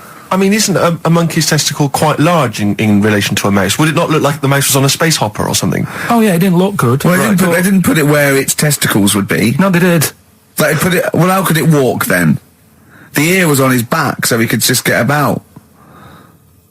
Well, I don't know. But you don't know, do you? You just guessed. Did they grow the monkey's testicles where the mouse testicles would... Well, it looked stupid anywhere else, though, wouldn't it? Oh, whereas a mouse with monkey testicles, that's fine. Oh, you'd be showing off. You'd be all right. I'd prefer that than the ear. When that mouse gets put back in with the other mice, do the other mice go, George, you look different. Have you had anything done? but the weird thing is, as well, apparently it still works as a monkey. What? So, like, what are you talking about? Like the sperm and that was it was still sort of monkey. Of course it was. What are you talking about? Well, that's weird. But what, Carl? It's only a thing to give it nutrients. That's all the thing they're testing. It's like grafting at that level. Right. What's your question? Because I'm right. What do you think? It would change eventually. It would have changed into a mouse testicle because it had been hanging round a mouse for so long. No, I thought the actual sperm of it though would be a mouse's. Why? Because it's hanging off a mouse. No, but your sperm is actually created in the testicles. So that's why it has to be outside your body. Otherwise, we put them in a nice little cage. But I'm guessing then that they've done this operation so that they can do it to humans. Yeah. Why would I want a monkey testicle if my kids are going to be monkeys? What use is it? No, think. That's no. That's going to happen anyway, Carl. Yeah, but think. Think of what you're saying. They've grown a monkey testicle on a mouse to see if it would still function as a monkey's testicle, okay? So they can do that to humans. So think, Carl. What they'd do is they'd grow a human testicle on a mouse and it could still be used as a human testicle. So what? To give you a testicle that you've lost. From a mouse? No, from another person who it was kept alive on a mouse. Because it's kept the nutrients alive, as opposed to keeping it in a deep freeze. Maybe bollocks go off after a week. I don't know. Maybe they get accidents. He had a little a card. Do you donate your testicles? Yeah, I'll tell you what. No one needs testicles yet. Let's keep them on a mouse. You have yours ripped off in some sort of bizarre skiing accident. You go, well, you're in a Battersea Dog Town. You pick the ones you want. They can grow them on anything. They can grow them on a Dachshund. Bulldogs are growing them usually, that's where you see a bulldog. Usually that's waiting for an operator. What don't you understand, Carl? Hang on a minute. I thought this was knob news, not testicle time. I don't understand what... Yeah, testicle time's not for another 10 minutes. Yeah. No, it's all sort of linked and that, though, isn't it? Well, sometimes it's linked to a mouse. But what do you think about, like, I don't know, testing stuff out like that? Is it worth it? Could you not just go straight from... But listen, Carl, I'm getting this information from you.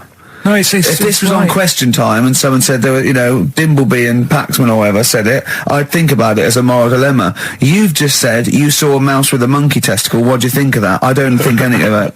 I don't think anything of it is the answer, Carl, because I can't trust the info. I cannot trust anything that comes out of your mouth. Well, it's true, but it's just all this. It's the same thing, and it's the leeches in a blender. It's the fella looking at an electron. Yeah. It's the mouse with an ear on its back. Yeah. I don't know what the point is. But you don't read on. Because I've seen you read something and you're going, look at that. Man survives on eating knee. And I go, what else? You go, I didn't read on. I didn't read on. You look at the mouse with the ear on the back and you just think, that must be murder at a concert. You don't think. You don't think.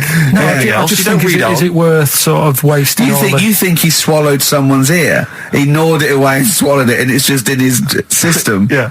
No, I just get a bit sad about the mice and that. I agree. I mean, that is sad, yeah. Of course, anything like that. Chris Campling did a review of the show. Right. And basically said that Karl Pilkington is a creation of Gervais and Merchant. Well, if only that were the case. He said... he started off saying he liked the show. Yeah. He was excited. Said it was a good show. A lot of the jokes. I'm already questioning his critical faculties. Yeah, exactly. And basically said that we didn't contribute much, or seemingly didn't seem to contribute much, and we couldn't sort of like ad lib or anything. We just laughed at, particularly me, laughed at Karl Pilkington, who was coming up with some quite funny stuff. Yeah. Right? But then he does a twist on it. He goes, but the thing is, we're the puppet masters. He's a created person. We've created the persona Karl Pilkington for our own amusement. Right. He bases this on simply that we talked about... What was it we talked about? The Chinese not aging well, and he heard him talk about that on my DVD. But clearly I say, Carl, remember when you were talking about that? It's a news, or remember in the week, and so he thinks it's all scripted now. Imagine if this show was scripted. I'd be ashamed. Yeah. If this show was scripted, I would send back the BAFTAs for the shows the actual shows we've written, and I would say... I'm having a go at Chris Campling. He's nice about our other work. He likes The Office, and he likes my stand-up and everything, and he likes the show, but he's saying... Because we're not spontaneous, we scripted this and invented Karl. So he's like, we've invented another Gareth. If we had created Karl, I would not have squandered a character that good on this poxy radio station. Absolutely. Also, does he know that we spend about 3 months on half an hour script? So how long does 2 hours of drivel? But the main thing is, as if this could be scripted, it's dreadful. It's shocking. Or maybe this is scripted. Hang on, you've lost me now. Let me just check the script. Maybe Chris Campling does not exist. Maybe I've made him up. I don't know what to believe. See, the name doesn't wash with me.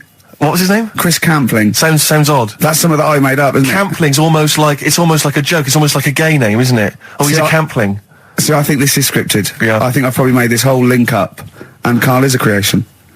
Campling, that's not a real name. I made it up. I should have come up with something better. Yeah. Sorry.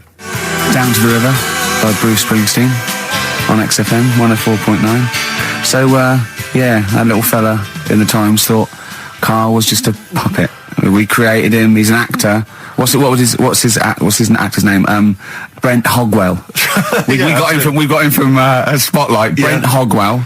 This stupid, dopey Mancunian accent, he just puts that on every week. Yeah, exactly, yeah. Yeah, he speaks rather like Hugh Grant. Yeah. And we just got this whole world around him. We set a whole... What do you think about that? He had his head shaved, especially. Exactly, yeah. So, would he think that, maybe if he's looked online and seen me head, and he's noticed how round it is and that, does he think it's sort of been, morphed into that shape just for the show, just for 2 hours on a Saturday? Yeah. You spend 5 hours in prosthetic makeup like John Hurt in The Elephant Man. Everything about him was made up. Yeah. We created him, because I remember coming up with Auntie Nora. Oh, yeah. You said, Rick, we need another character. I said, what about giving him an Auntie Nora? Doesn't sound convincing, I said. Yeah, and you said, what is it about? I said, well, I don't know, she farted for 5 minutes and she's got a fanny like a split tennis ball. No one's going to believe that. Yeah. Oh, that brings us neatly. Well, let's put that to bed now. So, Chris Campling, honestly, we do not script this shambles of a show, and Karl Pilkington really is like this. If you want, you can meet him. I'd love to send Karl for a drink with Chris Campling. Can we do that? And then he'll eat his words. Chris, if you're listening, honestly, this isn't a stitch-up. As I say, I'm not having a go at you. It's a very well-written article. It's very, very fair. You're just complimenting him on his grammar. Yeah. It's a very well-written article. No, I'm saying we're not having a go. That beautifully. It's not like he slagged us off. I would just love him to meet Karl Pilkington. People in the street come to me and say, is Karl like that? And I so want them to meet him. Yeah. Or maybe he can send in, if he's online, he can send in 5 subjects for Karl to talk about that we couldn't possibly know about, just so he knows that we just really do throw things at Karl and that drivel comes out. Imagine if it was scripted.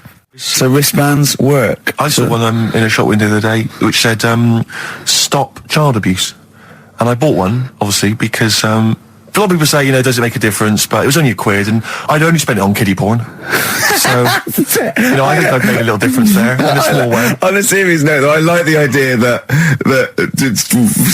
child abuse. If you're a paedophile and you're walking along the street in your Mac, right? You got a puppy in one hand, a bag of sweets in the other, and you see this wristband, and you go, "Oh, stop it." Oh, okay then. Yeah, I hadn't thought before. That's what you think. Okay, fair enough. Yeah. I won't be doing that again. Yeah, he was hanging around in Topshop for unsavoury reasons. You saw them in there for only £1.